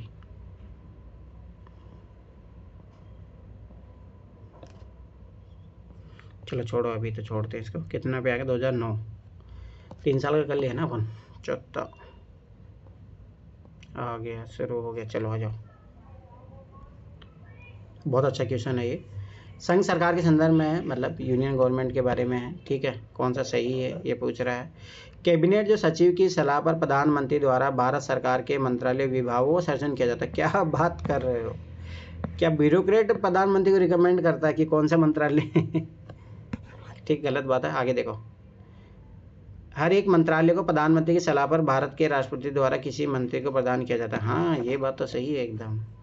प्रधानमंत्री द्वारा भारत सरकार के मंत्रालय विभागों का गठन कैबिनेट सचिव की सलाह पर नहीं किया जाता। अनुच्छेद 74 में कहा गया है कि राष्ट्रपति को सलाह देने के लिए एक मंत्रिपरिषद होगी, ठीक है, जिसका प्रधानमंत्री होगा। राष्ट्रपति प्रधानमंत्री का चयन करता है। अन्य सभी मंत्री राष्ट्रपति द्वारा प्रधानमंत्री की सलाह पर नियुक्त किए जाते हैं। ये स्टेटमेंट याद होने चाहिए। प्रधानमंत्री अन्य मंत्री को विभाग आवंटित करता है तथा किसी भी समय किसी भी मंत्री से त्यागपत्र मांग सकता है। कौन? प्रधानमंत्री। इसीलिए तो मोदी की चलती है। सबसे ज़्यादा देखो ना फेरबदल इन्हीं के सरकारों में होता। अभी देखना फिर बिहार इलेक्शन होते, देखना फेरबदल होंगे और बहुत बड़े होंगे फेरबदल, क्योंकि नीतीश को मनाने के लिए पूरा प्रयास किया जाएगा। केंद्रीय सरकार के संदर्भ में है, फिर वही सेम क्वेश्चन है, ठीक, कौन से सही है। भारत के संविधान में उपबंध है, अब तो ये तो ट्रिक लगा दो अपनी, ऐसे गलत हो जाएगा, कि समस्त कैबिनेट मंत्री अनिवार्य रूप से केवल लोकसभा के आसीन सदस्य होंगे। क्या बात करें भाई, राज्यसभा से भी आ सकते हैं, बाहर से भी आ सकते हैं, गलत। और संविधान में उपबंध है, ये तो ऐसे गलत हो जाएगा। केंद्रीय कैबिनेट सचिवालय संसदीय कार्य मंत्रालय के निर्देशाधीन कार्य करता है। क्या बोला? केंद्रीय कैबिनेट सचिवालय मतलब जिसमें जहाँ ब्यूरोक्रेट बैठते हैं, ठीक है, अधिकारी, जैसे हर राज्य में सचिवालय होता है, उसी की बात कर रहा है, ठीक है। संसदीय कार्य मंत्रालय के निर्देश, अरे क्या बात कर रहे भाई, ये अलग चीज़ है, इसके लिए अलग से होते हैं ब्यूरोक्रेट, वो सब जो काम करते हैं वो अलग है, ये केंद्रीय कैबिनेट की बात होगी, तो गलत हो गया ना। देखो, कैबिनेट मंत्री को मंत्रिमंडल की प्रत्येक बैठक में उपस्थित होने और भाग लेने का अधिकार है, ये चीज़ याद रखना। अनुच्छेद 352 के अधीन आपात की उद्घोषणा के लिए सलाह प्रधानमंत्री और अन्य कैबिनेट मंत्री मिलकर देंगे, ये चीज़ याद रखना। ये मंत्री लोकसभा या राज्यसभा से चुने जा सकता है। जो मंत्री एक सदन का सदस्य है वह दूसरे सदन में बोल सकता है और उसकी कार्यवाही में भाग ले सकता है, ये चीज़ याद रखना। मंत्री पर वोट नहीं दे सकता, किंतु मंत्री मतदान उसी सदन में कर सकता है जिसका वह सदस्य है। कैबिनेट सचिवालय प्रधानमंत्री के प्रत्यक्ष नियंत्रण के अधीन आते हैं, ना कि संसद के नियंत्रण में आते हैं, ये चीज़ याद होना चाहिए। आगे जाके यूपीएससी क्वेश्चन पूछा भी है। आगे देखो कौन सा सही है, ठीक है। भारत में राज्य के महाधिवक्ता की नियुक्ति भारत के राष्ट्रपति द्वारा संबंधित राज्य के राज्यपाल की अनुशंसा पर की जाती है। अरे क्या बात कर रहे, राज्यपाल भी कुछ करेगा? भारत का महान्यायवादी होता है, उसको जरूर राष्ट्रपति चुनता है। आगे क्या बोला है? सिविल प्रक्रिया संहिता के उपबंध के अनुसार राज्य स्तर पर उच्च न्यायालयों की मूल अपीलीय तथा सलाहकारी अधिकारिता, अरे मूल अधिकारिता जो है ओनली सुप्रीम कोर्ट के पास होती है, ये चीज़ याद रखना, उच्च न्यायालयों के पास नहीं होती है। दोनों स्टेटमेंट गलत है। भारत में राज्य की महाधिवक्ता की नियुक्ति संबंध राज्य के राज्यपाल करता है, मैं बता ही रहा था ना भाई, राष्ट्रपति शैली सब करेगा, राज्यपाल को कुछ करने दो। सिविल प्रक्रिया संहिता के उपबंधों के अनुसार राज्य स्तर पर उच्च न्यायालयों की मूल अपीलीय तथा सलाहकारी अधिकारिता नहीं होती है, ये चीज़ याद रखना, सुप्रीम कोर्ट के पास ही होती है वो, ठीक है। आगे देखो, पंजाब का राज्यपाल अपने दायित्व के साथ साथ चंडीगढ़ का प्रशासक भी होता है। हाँ, ये बात सही है, क्योंकि याद करो एक ही चीज़ तो है वहाँ पे सब, ठीक है। केरल का राज्यपाल अपने दायित्व के साथ साथ लक्षद्वीप का प्रशासक भी होता है, नहीं लक्षद्वीप का अलग से होता है, याद करो, इस पर विवाद भी हुआ था लॉकडाउन के टाइम में, ये चीज़ याद रखना बस थोड़ा बहुत, ठीक है। पंजाब का राज्यपाल अपने दायित्व के साथ साथ चंडीगढ़ का प्रशासक भी होता है, किंतु केरल का राज्यपाल अपने दायित्व के साथ साथ लक्षद्वीप का प्रशासक नहीं होता। सभी संघ राज्य क्षेत्रों का प्रशासक अनुच्छेद 239 के अंतर्गत केंद्र द्वारा चलाया जाता है, ठीक है, ये तो पता ही होगा ही।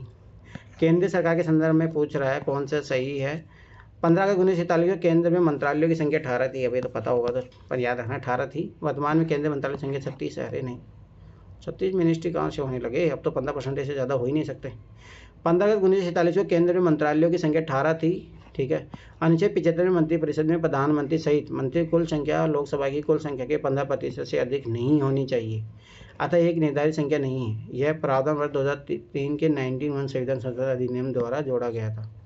ये बात ही सही है, अब कभी कम भी किया जा सकता, बढ़ाया भी जा सकता, पर 15% से ज़्यादा नहीं बढ़ा सकते, बस ये चीज़ याद रखना।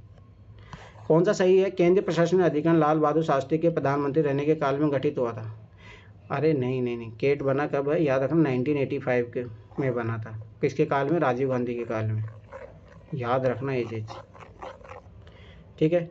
न्यायिक तथा प्रशासनिक दोनों क्षेत्रों से केट के सदस्य जो है न्यायिक तथा प्रशासनिक, हाँ ये बात सही है, इसमें ब्यूरोक्रेट भी होते हैं और जज भी होते हैं, ये सही है, ये बात सही है, तभी तो ट्रिब्यूनल बनेगा ना। तो ये चीज़ याद रखना कि ये राजीव गांधी के काल में थे बस, ठीक है।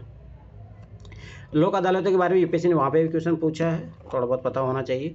एक लोक अदालत द्वारा किया गया अधिनिर्णय सिविल न्यायालय का आदेश डिग्री मान लिया जाता है और इसके विरुद्ध किसी न्यायालय में अपील नहीं की जा सकती। बस सिविल है तो तब कोई दिक्कत नहीं, पर याद रखना फौजदारी मामले में नहीं होता है, ये चीज़ याद रखना। कि फौजदारी में तुम जो है फांसी की सज़ा भी दे सकते हो, तो उसमें से नहीं होता, उसमें तो आगे सुना जा सकता है, पर ना सिविल मामला है तब कोई दिक्कत नहीं है।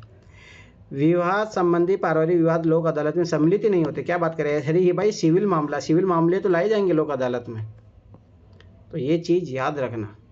लोक अदालत ऐसा मंच है जहां विवादों अदालत में लंबित मामलों पर दायर किए जाने से पहले ही वादों को सद्भावनापूर्ण ढंग से निपटारा किया जाता है।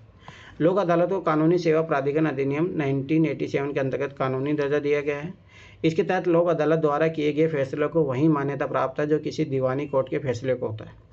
वह अंतिम और सभी पक्षों पर बाध्यकारी होता है और उसके खिलाफ कोई अपील नहीं की जा सकती। ठीक है, ये चीज़ याद रखना। वैवाहिक पारिवारिक मामले लोक अदालतों में सम्मिलित होते हैं क्योंकि ये सिविल मामले होते हैं। याद रखना कि उसमें वो मामले नहीं जाएंगे। एक आएगा ग्राम न्यायालय का क्वेश्चन, याद रखना ग्राम न्यायालय में दोनों जाते हैं। अब देखो यही क्वेश्चन सेम वही क्वेश्चन आ गया और ये आगे भी जाके रिपीट हुआ है क्वेश्चन। अब ये कितनी बार रटोगे आप। निम्नलिखित संविधान संशोधन में कौन सा एक बताता है कि मंत्रिमंडल में कुल मंत्रियों की संख्या प्रधानमंत्री को सम्मिलित करते हुए लोकसभा के सदस्यों कुल संख्या के 15% से अधिक नहीं होगी। 91 ये रट जाना चाहिए, याद रखना। 91 संशोधन अधिनियम 2003 के अनुसार मंत्रिपरिषद में प्रधानमंत्री सहित मंत्रियों की कुल संख्या सदन के सदस्यों कुल संख्या के 15% से अधिक नहीं होनी चाहिए। राज्य में मंत्रिपरिषद में मुख्यमंत्री सहित मंत्री कुल संख्या राज्य के विधानसभा के सदस्यों कुल संख्या के 15% से अधिक नहीं होनी चाहिए। बशर्ते कि राज्य मंत्री कुल संख्या मुख्यमंत्री सहित 12 से भी कम नहीं होनी चाहिए। ये भी चीज़ याद रखना। यदि पंचायत भंग होती है तो किस अवधि के अंदर निर्वाचन होंगे? 6 माह के अंदर अंदर निर्वाचन हो जाने चाहिए।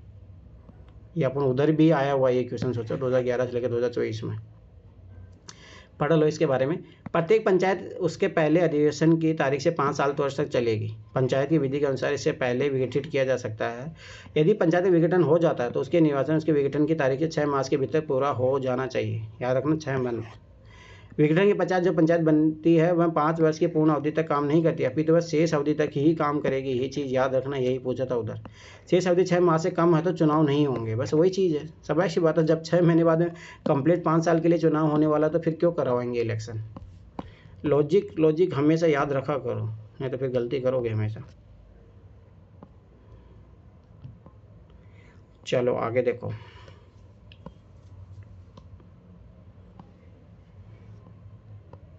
लास्ट 2010 का पेपर, ठीक है।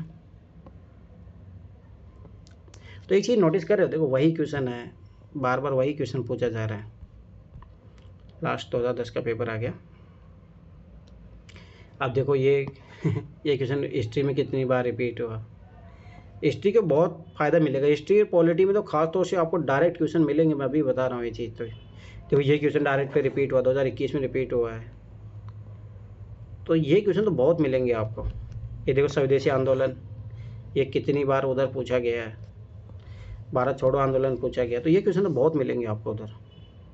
तो इसका तो सीधा सीधा फ़ायदा होने वाला है आपको।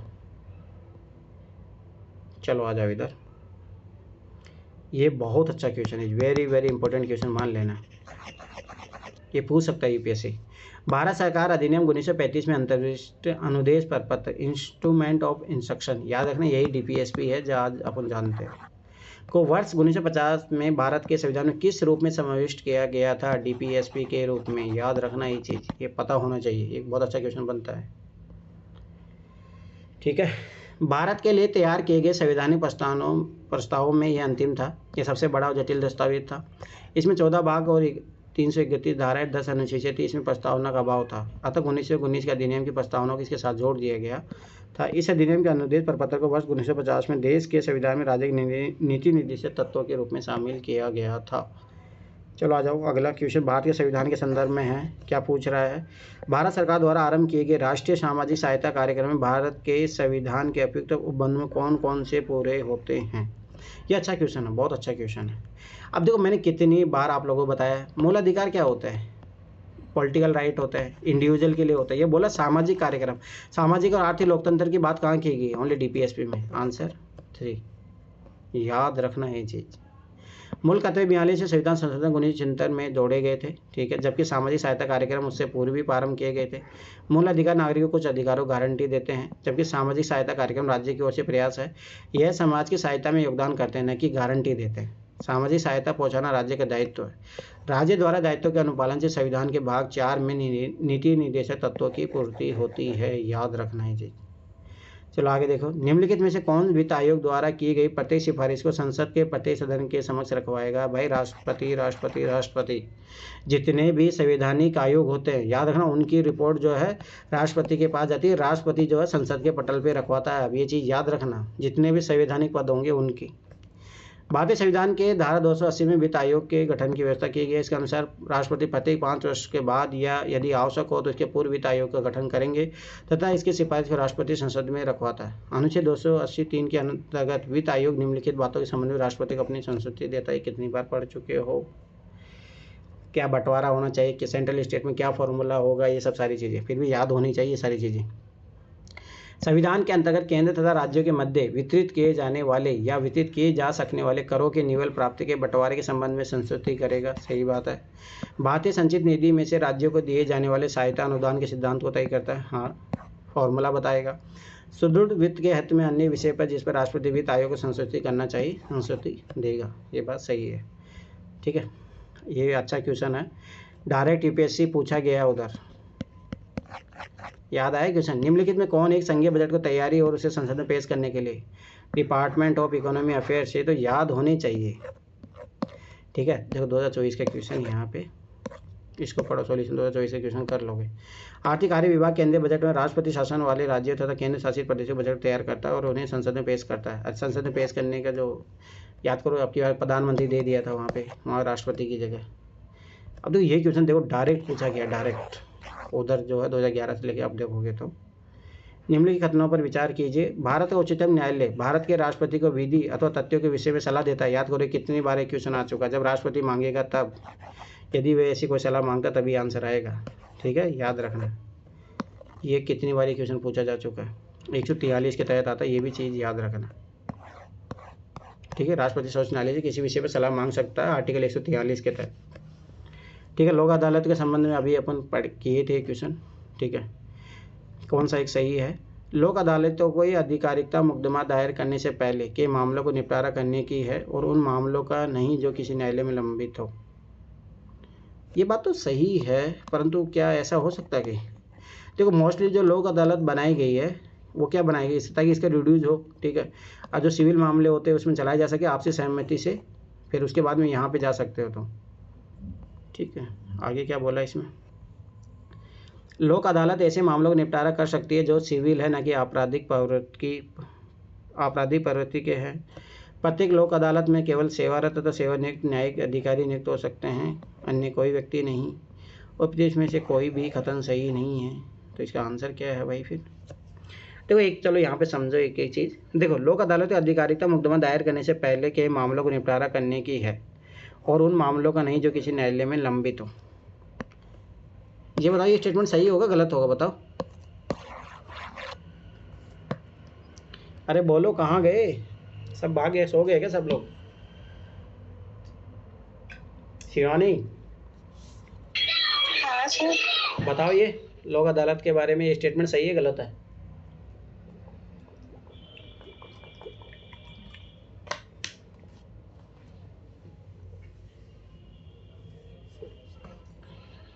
नहीं सर, मतलब बाद में भी कर सकती है ना? पक्का? अनु, अनु तुमने पढ़ा है? अनु बताइए। अनु सर, ये तो स्टेटमेंट ऐसा तो सही होना चाहिए, क्योंकि लोक अदालत का निर्माण तो इसीलिए हुआ था ना कि कोर्ट पे बर्डन ना हो केस का। पर तो ऐसा भी तो हो सकता है, जैसे मान लो कि कोई दहेज का मामला गया, पहले कोर्ट में चला गया, ठीक है, और अब उनको ऐसा लग रहा है कि नहीं कोर्ट में बहुत ज़्यादा टाइम लग रहा है, पैसे लग रहे हैं, तो वापस से अपन जो है लोक अदालत में जाते हैं, वहाँ पे आपसे लोक अदालत का काम होता है मीडिएटर का काम करना। हाँ। दो लोगों के बीच मध्यस्थता कराना। हाँ, तो ये किसी भी केस का कर सकती है। जो न्यायालय में मामले चल रहे हैं उसका भी? अब मुझे तो कंफर्म में नहीं हूँ, लेकिन हाँ कर सकती है, मैंने शायद पढ़ा है, किसी भी केस का कर सकती है। एक बार सर्च करो। दोनों पक्ष जाते हैं और वहाँ मीडिएटर जो जज होते हैं लोक अदालत के, उन दोनों के। ये मुझे बताओ, सिविल मामलों का कर सकती है ये, या सॉरी आपराधिक मामलों का कर सकते हैं, क्रिमिनल मामलों? नहीं, सिविल। तो फिर ये स्टेटमेंट सही होना चाहिए। क्वेश्चन क्या पूछ रहा है, कौन सा एक सही है? तो फिर तो ये भी सही होना चाहिए। प्रत्येक लोक अदालत में केवल सेवारत तथा सेवानिवृत्त न्यायिक अधिकारी नियुक्त हो सकते हैं, कोई अन्य व्यक्ति नहीं। देखो इसके पढ़ते हैं बारे में। लोक अदालत एक गांधीवादी विचारधारा से प्रेरित न्यायिक तंत्र है। सही बात है, एकदम अच्छी बात है। लोक अदालत में न्यायालय में लंबित मुकदमे दोनों पक्षों की आपसी सहमति से लाया जा सकता है। याद रखना ये चीज़, मैंने बताया ना भाई। अगर मान लो किसी को लगा कि यार वहाँ बहुत ज़्यादा टाइम लग रहा है, तो याद रखना लाया जा सकता है, ठीक है, पहली बात।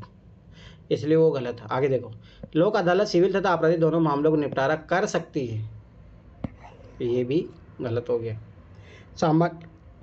सामान्यतः लोक अदालत में एक न्यायिक अधिकारी चेयरमैन की तरह था, 2 अन्य सदस्य, एक एडवोकेट और एक सामाजिक कार्यकर्ता होते हैं, इसलिए ये भी गलत है।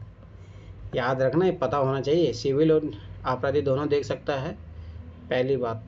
दूसरी बात ये है कि ये जो न्यायालय में लंबित है उनके भी सुनवाई कर सकता है, कि दोनों पक्षों के बीच में सहमति हो तब।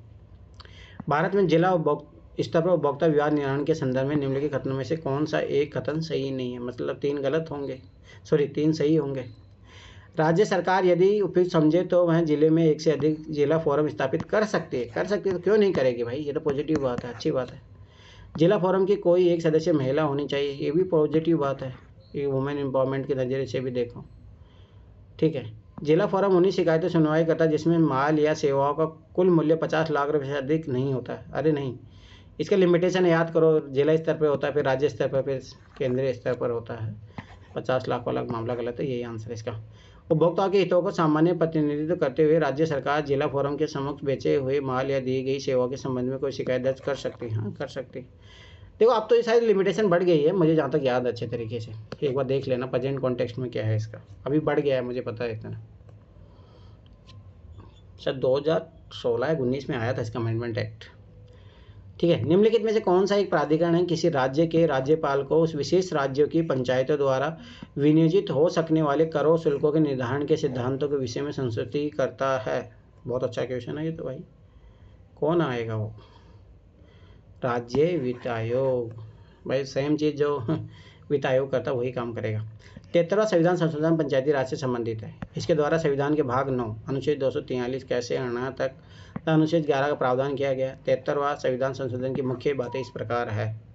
इसके द्वारा पंचायती राज के त्रिस्तरीय ढांचे का प्रावधान किया गया। हाँ, एकदम सही बात है। ग्राम स्तर पर ग्राम पंचायतें होती है, प्रखंड स्तर पर पंचायत समिति होती है, एकदम सही बात है। और जिला स्तर पर जिला परिषद का गठन की व्यवस्था की गई है। याद आया, यही क्वेश्चन पूछा था उधर। पंचायती राज संस्था के प्रत्येक स्तर में 1/3 स्थानों पर महिलाओं के लिए आरक्षण की व्यवस्था की गई। हाँ, एकदम सही बात है। इसका कार्यालय 5 वर्ष निर्धारित किया गया है। राज्य की संचित निधि से इन संस्थाओं को अनुदान देने की व्यवस्था की गई है। देखो लगभग आपने सारा कर लिया। अब मैं तुम लोगों को बताऊँ एक चीज़, ध्यान से देखो। अब जो कल से अपन काम करेंगे,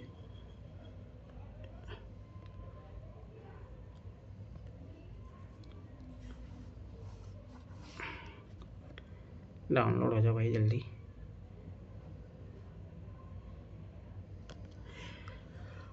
तो ये चीज़ समझो। देखो आपके ये हो गया, एक आइडिया लग गया किस टाइप के क्वेश्चन आते हैं पॉलिटी में। अपने 1993 से लेकर 2024 तक क्वेश्चन भी देख लिए।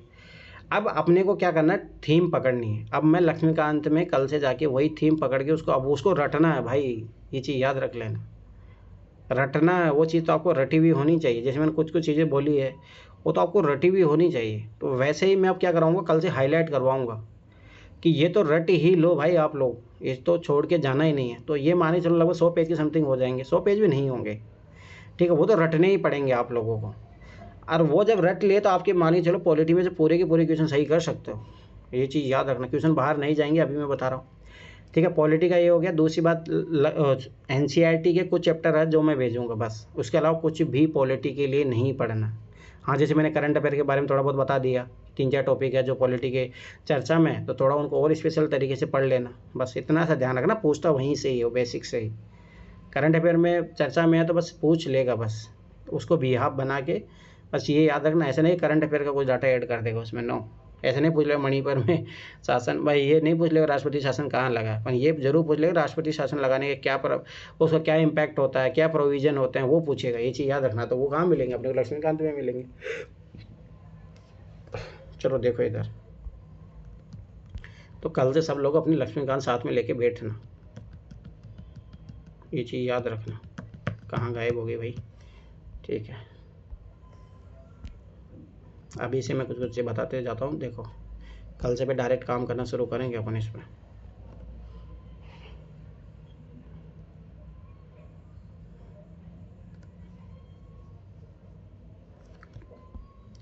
ज़्यादा टाइम नहीं लगेगा। देखो आज 14 तारीख हो गई ना, 6 दिन के अंदर मैं कंप्लीट कर दूंगा इसको। फिर आराम से आप 4 से 5 दिन में लक्ष्मीकांत का पूरा जो पूरा पढ़ते हो कोई जरूरत। देखो पहली बात, ये पेज कोई पढ़ने की जरूरत नहीं। किसको इतने आदत है कि ये सब पढ़ता है? मेरे को आदत थी पहले मैं एक लाइन एक अक्षर भी नहीं छोड़ता था। ये कुछ भी पढ़ने की जरूरत नहीं है। तो ये गलती तो पहली बात। ऐसी आदत तब होती है जब न्यू बुक आती है ना तब होती है। तो ये गलती मत करना, कोई जरूरत नहीं है। ठीक है, ये सब चीजें फालतू की है। सर राजीव अय्यर की बुक का तो पढ़ा था मैंने प्रिफेस। नहीं कोई ज़रूरत नहीं है। ठीक है, ये सब फालतू की बातें देखी रखिए। अभी अपने लिए पीटी टारगेट इंपॉर्टेंट है, वो अपन वो करेंगे, कोई ज़रूरत नहीं है। ठीक है, तो ये चीज़ याद रखना, ये सब चीज़ें कोई काम की नहीं है। ये सब फालतू का, अपन डायरेक्ट जो काम करेंगे यहाँ से शुरू करेंगे। तो तुम लोग भी जो है चाहिए इन पन्नों को फाड़ के फेंक दो, मैं साफ बता रहा हूँ, कोई काम की नहीं है। जो अपने काम की चीज़ है ना उनको करो। नहीं सर, पता है मैं लास्ट टाइम में प्रिएम्बल में क्या मतलब उसमें क्या करती हूँ, ये जो इंडेक्स होता है ना, अब यहाँ पे जो लिखा हुआ है ना, मैं इनके आंसर लिख देती हूँ। इससे क्या होता है, मेरा सारा समअप हो जाती है और फिर मेरे को 3 ही पेज पढ़ने पड़ते हैं। ठीक है, जो भी है वो अपना अपना अकॉर्डिंग देखो। जैसे मैं बताऊँगा, जैसे मैं कल करवाऊँगा, तो जैसे भाई ये चीज़ पढ़ने की जरूरत नहीं है आपको। ठीक है, आपको जो देखो ये थोड़ा बहुत मैं एक बात बता दूंगा स्टार्टिंग में। 77 रेगुलेटरी एक्ट में जो इंपॉर्टेंट चीज़ें मैं वो हाईलाइट करा दूंगा, भाई ये इंपॉर्टेंट है। ठीक, ये और जो है 2 काम के नहीं है, समझ में आया? इस तरीके से कराऊंगा, ये काम के नहीं है। कभी यूपीएससी ने क्वेश्चन पूछा भी नहीं, 70 81 से कभी यूपीएससी ने क्वेश्चन नहीं पूछा, 86 से कुछ ही नहीं पूछा। तो ज़रूरत है ही नहीं पढ़ने की, मैं साफ बता रहा हूँ। जो इम्पोर्टेंट होगा वो मैं लगा दूंगा, उसके अलावा फालतू में कुछ भी मत पढ़ना, समझ में आया? कुछ भी नहीं तो कुछ भी नहीं, क्योंकि फिर अपने इतना PYQ का क्या अपने एनालिसिस किया, उसका क्या फ़ायदा मिला? फिर कोई मतलब ही नहीं है ना। 1947 का एक्ट देखने की ज़रूरत भी नहीं है, समझ में आया? तो ये चीज़ याद रखना, देखो यही फ़ायदा मिलेगा। अब जैसे मैं इसमें से हाईलाइट करवा दूंगा, अब ये देखो ये कोई ज़रूरत नहीं है, ऐसी पेशेंट पूछा नहीं, पर फिर भी एक बार देख लो तो अलग बात है, पर ज़रूरत नहीं है। ये चीज़ याद रखना, उस टाइम किसके पास कौन सी मिनिस्ट्री थी ये भी कोई ज़रूरत नहीं है। ठीक है, अब ऐसे करेंगे तो इससे ये होगा कि फ़ायदा आप लोगों को, फालतू की चीज़ें पढ़ने की ज़रूरत नहीं है। जो काम की चीज़ें हैं वही पढ़ेंगे अपन। ठीक है, तो ये चीज़ याद रखना, फालतू चीज़ें नहीं पढ़ेंगे तो यही जो पेज आपके मान के चलो कि सिमट के बहुत जल्दी आ जाएंगे। अभी देखो ये कोई काम की ज़रूरत नहीं है। कब कौन सा 70 हुआ था, क्या मतलब है भाई? ये कौन सा संविधान कितने देशों में कितने टाइम में बन रहा है, कोई मतलब नहीं है, कोई मतलब नहीं है। ये चीज़ याद रखो, इसलिए बता रहा हूँ। देखो जैसे मान के चलो ये लगभग यहाँ पे 42 पेज हो चुके हैं, मैं गारंटी साथ बता रहा हूँ आपके 3 पेज या 4 पेज से ज़्यादा काम के नहीं है। सोचोगे ऐसे करके अपने लक्ष्मीकांत को लगभग कितना पेज की होगी, 1000 पेज की समथिंग होगी। तो मैं 100 पेज से भी नीचे ला दूंगा इसको। ठीक है, तो ये चीज़ याद रखना। तो कल से अपन ये काम करेंगे। ठीक है, अब एक और चीज़ मैं बता देता हूँ, आज मैंने 1-2 कोर्स लिया है, तो आप लोगों में कुछ PDF भेजूँगा, वो साथ साथ पढ़ते जाना। खोल के बताता हूँ एक बार, रुको, शायद वो ऐप ओपन हो जाएगा। ठीक है, जो भी है मैं आपको भेज दूंगा वो। ठीक है, PDF भेज दूंगा, शायद ऐप ओपन हो सकता नहीं हो, जो भी है। ठीक है, तो ये चीज़ याद रखें। देखो अब आप लोगों को करना क्या है, साथ ही साथ जो भी आप एक सब्जेक्ट अपनी तरफ से पढ़ते चलो। ठीक है, आपका लगभग ये मान चलो 20 तारीख से ज़्यादा नहीं लगेगा टाइम, तो आपका पॉलिटी कंप्लीट हो जाएगा। बस जो मैं अब हाईलाइट करवाऊँगा उनको आराम से बार बार पढ़ना, बस उन्हीं को बार बार पढ़ना है, और उधर जो अपने PYQ जो अपन करवाए हैं उनका बार बार प्रैक्टिस करते रहो बस। ठीक है, ये चीज़ याद रखना। ठीक, फिर अपना हिस्ट्री शुरू करेंगे। हिस्ट्री की जो इंपॉर्टेंट थीम होगी उसके मैं नोट्स भेजूंगा डायरेक्ट, वो जो कोर्स लिया हूँ वहाँ से आपको जो है काम की चीज़ें मिल जाएगी। और तो मैं NCERT जो चैप्टर है वो बताऊंगा ही। ठीक है, और कुछ मेरे पास जो है नोट्स वो में मिल जाएंगे। तो क्योंकि हिस्ट्री थोड़ा वाइड सब्जेक्ट हो जाता है, ancient, medieval, art and culture, 4 subject हो जाते हैं, तो अपन इसको थीम वाइज करेंगे। ठीक है, मतलब करेंगे ऐसे ही पैटर्न से, फिर उसके बाद में थीम वाइज देखेंगे। जैसे विजयनगर साम्राज्य हमेशा क्वेश्चन आ रहा है। ठीक है, स्वतंत्रता आंदोलन वहाँ से क्वेश्चन आता, तो मैंने NCERT चैप्टर भी भेजे आप लोगों को। ठीक है, उसके बाद मान के चलो कि सिंधु घाटी सभ्यता से क्वेश्चन आ रहा है, तो वहाँ से मैं कुछ आपको भेज दूंगा। फिर जो ये मान के चलो कि बुक से आजकल क्वेश्चन आ रहा है, ठीक है, तो वो मैं आपको एक PDF है वो भेज दूंगा। जो ये 1 वर्ड होते हैं, 1 वर्ड वाली एक है मेरे पास PDF जो कोर्स लिया हूँ उसमें है, तो उसमें उससे बाहर नहीं गया है क्वेश्चन, आपको उसी क्वेश्चन में से उसी PDF में से मिल जाएगा। तो 10 पेज की है समथिंग, उसमें एक वर्ड दिया है, उसका मीनिंग दिया है, वहीं से UPSC क्वेश्चन पूछता है।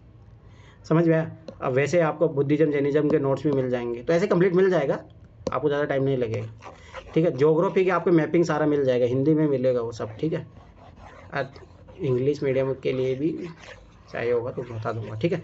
समझ में आया? तो मतलब ये है कि अब आप लोगों को जो मैं भेजूंगा वो मैं पहले बता रहा हूँ कि उसको रट लेना है, फालतू चीज़ तो मैं भेजूंगा ही नहीं। जो अपन करेंगे वो टू द पॉइंट भाई, हाँ ये बार बार क्वेश्चन आ रहे हैं, एक बार खुल जाता तो मैं बताता इस ऐप में से कर। आज ही लिया हूँ ये कोर्स। आई रिकॉर्डिंग रुक ना जाए, चलो ठीक है, नहीं रुक रहा, रुको अभी मैं बताता हूँ। इसमें देखो कुछ काम की चीज़ें हैं जो आपको डायरेक्ट उठाना है इसका फ़ायदा, ठीक है। ये देखो अभी मैं बताता हूँ, करंट अफेयर का सब कुछ है इसमें, तो इसलिए मैं बोला था ना मैं ख़रीद लूँगा, आप लोगों को ज़रूरत नहीं है। अब इसमें ये है कि मेरे पास भी है PDF, हाँ ज्योग्राफी का मेरे पास है, कोई दिक्कत नहीं। देखो इधर देखो, मैं इसका बताता हूँ। जैसे हिस्ट्री का फाइल देखो, इसमें जो है इसने बंदे ने हिंदी में काम करके रखा है, बहुत अच्छे। कुछ ही नहीं दिख रहा हमें, नहीं दिख रहा ना, वो तभी मैं बोल रहा था कि ऐप ओपन करूँगा तब दिखेगा नहीं। रुको 1 मिनट पर मैं शायद PDF ओपन करूँ तब खुले। रुको आपको एक क्वेश्चन बताता हूँ यहाँ से। देखो जो बुक के बारे में क्वेश्चन पूछता है, जैसे आजकल पूछा है, आपकी बारी पूछा है, पिछली बारी पूछा है, तो इस बंदे ने कुछ काम किया है। ये दिख रहा है, अब दिख रहा है या अभी नहीं दिख रहा? नहीं दिख रहा सर, नहीं। चलो ठीक है, जो भी है मैं PDF भेज दूंगा आप लोगों को, ठीक है, समझ में आया? तो ये इस बंदे ने क्या किया, टॉपिक वाइज काम किया है। हिस्ट्री में आपको को बहुत हेल्प होने वाली है यहाँ से। पॉलिटी में कोई ज़रूरत नहीं है, पॉलिटी में तो अपने से कम काम किया है ये, ठीक है। तो ये चीज़ याद रखना, जो भी इंपॉर्टेंट चीज़ें होगी मैं भेज दूंगा। जैसे मैपिंग पे इसने थोड़ा अच्छे से काम किया है, ठीक है, तो आपको वहाँ से मिल जाएगी। जैसे अमेरिका के बारे में, साउथ अमेरिका, इनके बारे में, एशिया के बारे में, कौन सी नदी है, कौन से पर्वत पहाड़ है, वो अभी मैं भेज दूंगा अभी, ठीक है। वो PDF देख लेना आप लोग। तो ये चीज़ याद रखना, जो मैं भेजते जाऊँगा उनको अच्छे से पढ़ते जाना। और इनके अलावा ये तो रटनी ही है आपको। और जो NCERT जो चैप्टर भेजूँगा बस वो, तो बस यही यहीं तक सीमित रखो अपने आप को। ओनली PYQ, ठीक है, इम्पोर्टेंट जो थीम है प्लस NCERT, बस। करंट अफेयर की थीम सब इसी में आ जाएगी। उसने करंट अफेयर का भी ढाल के रखा है। वो देखो करंट अफेयर में PIB आप लोगों के लिए सब कुछ इंक्लूड करके रखा है। PIB है, डाउन टू अर्थ मैगजीन है, ठीक है, और इंडिया ईयर बुक आती है, सबको कंप्लीट करवाएगा वो। तो बस फ़ायदा उठाओ ना। देखो यही मेरा मानना है। देखो गधा मजदूरी करने मत जाओ कि इंडिया ईयर बुक भी आप ही जाके पढ़ रहे हो, डाउन टू अर्थ मैगजीन भी आप ही जाके पढ़ रहे हो, फिर PIB पहली बार तो आप कर ही नहीं पाओगे। जो कर रहा है उसका फ़ायदा उठाओ, उसमें क्या दिक्कत है? समझ में आया? नहीं होता, मैं भी कब से ट्राई कर रही थी, अब नहीं होता भाई। अरे वो नहीं होता, आप खुद ही सोचा है, वो बहुत टाइम लग जाता है। जरूरत नहीं है ना, कोई बंदा काम कर रहा तो उसका फ़ायदा उठाओ ना। सीधी सी बात है। तो मैं पहले बोला था आप लोगों को, भाई आप लोग टेंशन मत लो, जो भी इस एग्ज़ाम की नीड लगेगी। जैसे धर्मेंद्र जाखड़ का कोर्स ले लिए थे अब की बार, मेंस के लिए भाई ज़रूरत है तो मैंने वो ले लिया था, तो आप लोगों को सबको फ़ायदा मिल गया उसका, ठीक है। PT का भी जो मैंने बोला था कि करंट अफेयर की टेंशन मत लो, मैं कर दूंगा। तो भाई जो काम कर रहा है उसका फ़ायदा उठाना। ओनली आइस का भी मैं लिया हूँ, ओनली आइस का 1000 रुपये वाला PT का करंट अफेयर का ही मैं लिया हूँ। तो उसमें जो कुछ इंपॉर्टेंट होगा मैं बता दूंगा, उससे कुछ फायदे हैं। मैं फिर बार बता रहा हूँ कि उससे बाहर कुछ करंट अफेयर का कुछ पढ़ने की ज़रूरत नहीं है। मैं बता दूंगा आपको, ठीक है। तो ये चीज़ याद रखना, ठीक है। किसी कुछ पूछना तो पूछो, कल करेंगे अपन। देखो कल अपन पहले CSET के नोट्स करेंगे, एक घंटे पढ़ेंगे अब CSET डेली, ज़्यादा टाइम ज़रूरत लगेगी भी नहीं, ठीक है। और इधर आराम से 2 से ढाई घंटे काम करेंगे, क्योंकि तभी पॉलिटी लक्ष्मीकांत कंप्लीट होगी 5 से 6 दिन में। पर इसको अच्छे से कंप्लीट करेंगे। CSET में कैसे चलेगा कल CSET में अपन करेंगे, पहले नोट्स पढ़ेंगे, तो उसके 4 से 5 टॉपिक पढ़ेंगे, फिर वही सेम पैटर्न 2011 से लेकर 2024 तक सारे क्वेश्चन करेंगे। कौन सा चैप्टर कल अपन करेंगे तो लीनियर इक्वेशन करेंगे, ठीक है, LCM HCF करेंगे, ठीक है, ये करेंगे। तो इनके क्वेश्चन ज़्यादा हैवी नहीं, ठीक है। तो इसमें 1-2 टॉपिक और जोड़ लेंगे, समझ में आया? तो फिर इनके क्वेश्चन करेंगे। और उधर जो है 1993 से लेकर 2010 तक जो है, ये जब कंप्लीट हो जाएंगे सारे, तो फिर मैं जो है पैसेज कंप्लीट करवाने के बाद में, फिर उसके बाद में उधर करवा दूँ, तो एक बार आपको दोबारा रिविजन भी हो जाएगा, तो पेपर से पहले जस्ट वो 10 दिन से ज़्यादा दिन टाइम नहीं लगेगा उसमें, ठीक है। किसी कुछ पूछना तो पूछो, नहीं तो फिर क्लास वाइंड अप करते हैं अपन। किसी कुछ पूछना है? इसलिए बता रहा हूँ करंट अफेयर की टेंशन मत लो। देखो मेरा माना, देखो लोग मेहनत कर रहे हैं तो उसका फ़ायदा उठाओ ना, अपन वही काम करेंगे, क्या मतलब है। तो वो थीम तो मैं भी बताते जाऊँगा, और उसका नोट्स मैं दे दूँगा आप लोगों को, ठीक है, वो मिल जाएगा आपको। सर करंट अफेयर कहाँ से बोले पढ़ने के लिए? वो मैं दूंगा आपको कहीं से नहीं पढ़ना है, कहीं से भी नहीं पढ़ना है, इसीलिए तो कोर्स लिए, क्यों लिए हैं, समझ में आया? कहीं से नहीं पढ़ने की ज़रूरत है। पर हाँ ये याद रखना कि स्टैटिक पार्ट जो मैं एनसीईआरटी चैप्टर बताते जा रहा हूँ, ये लक्ष्मीकांत का जो बताऊँगा, ऐसी हिस्ट्री के लिए जो बताऊँगा, वो तो आपको ज़रूर करना, वो तो अच्छे से करना एकदम, उसमें बिल्कुल भी लापरवाही नहीं, ये चीज़ याद रखना। ठीक है, चलो फिर ठीक है, बाय बाय, गुड नाइट, कल मिलते हैं फिर अपन, है ना। एंजॉय करो होली।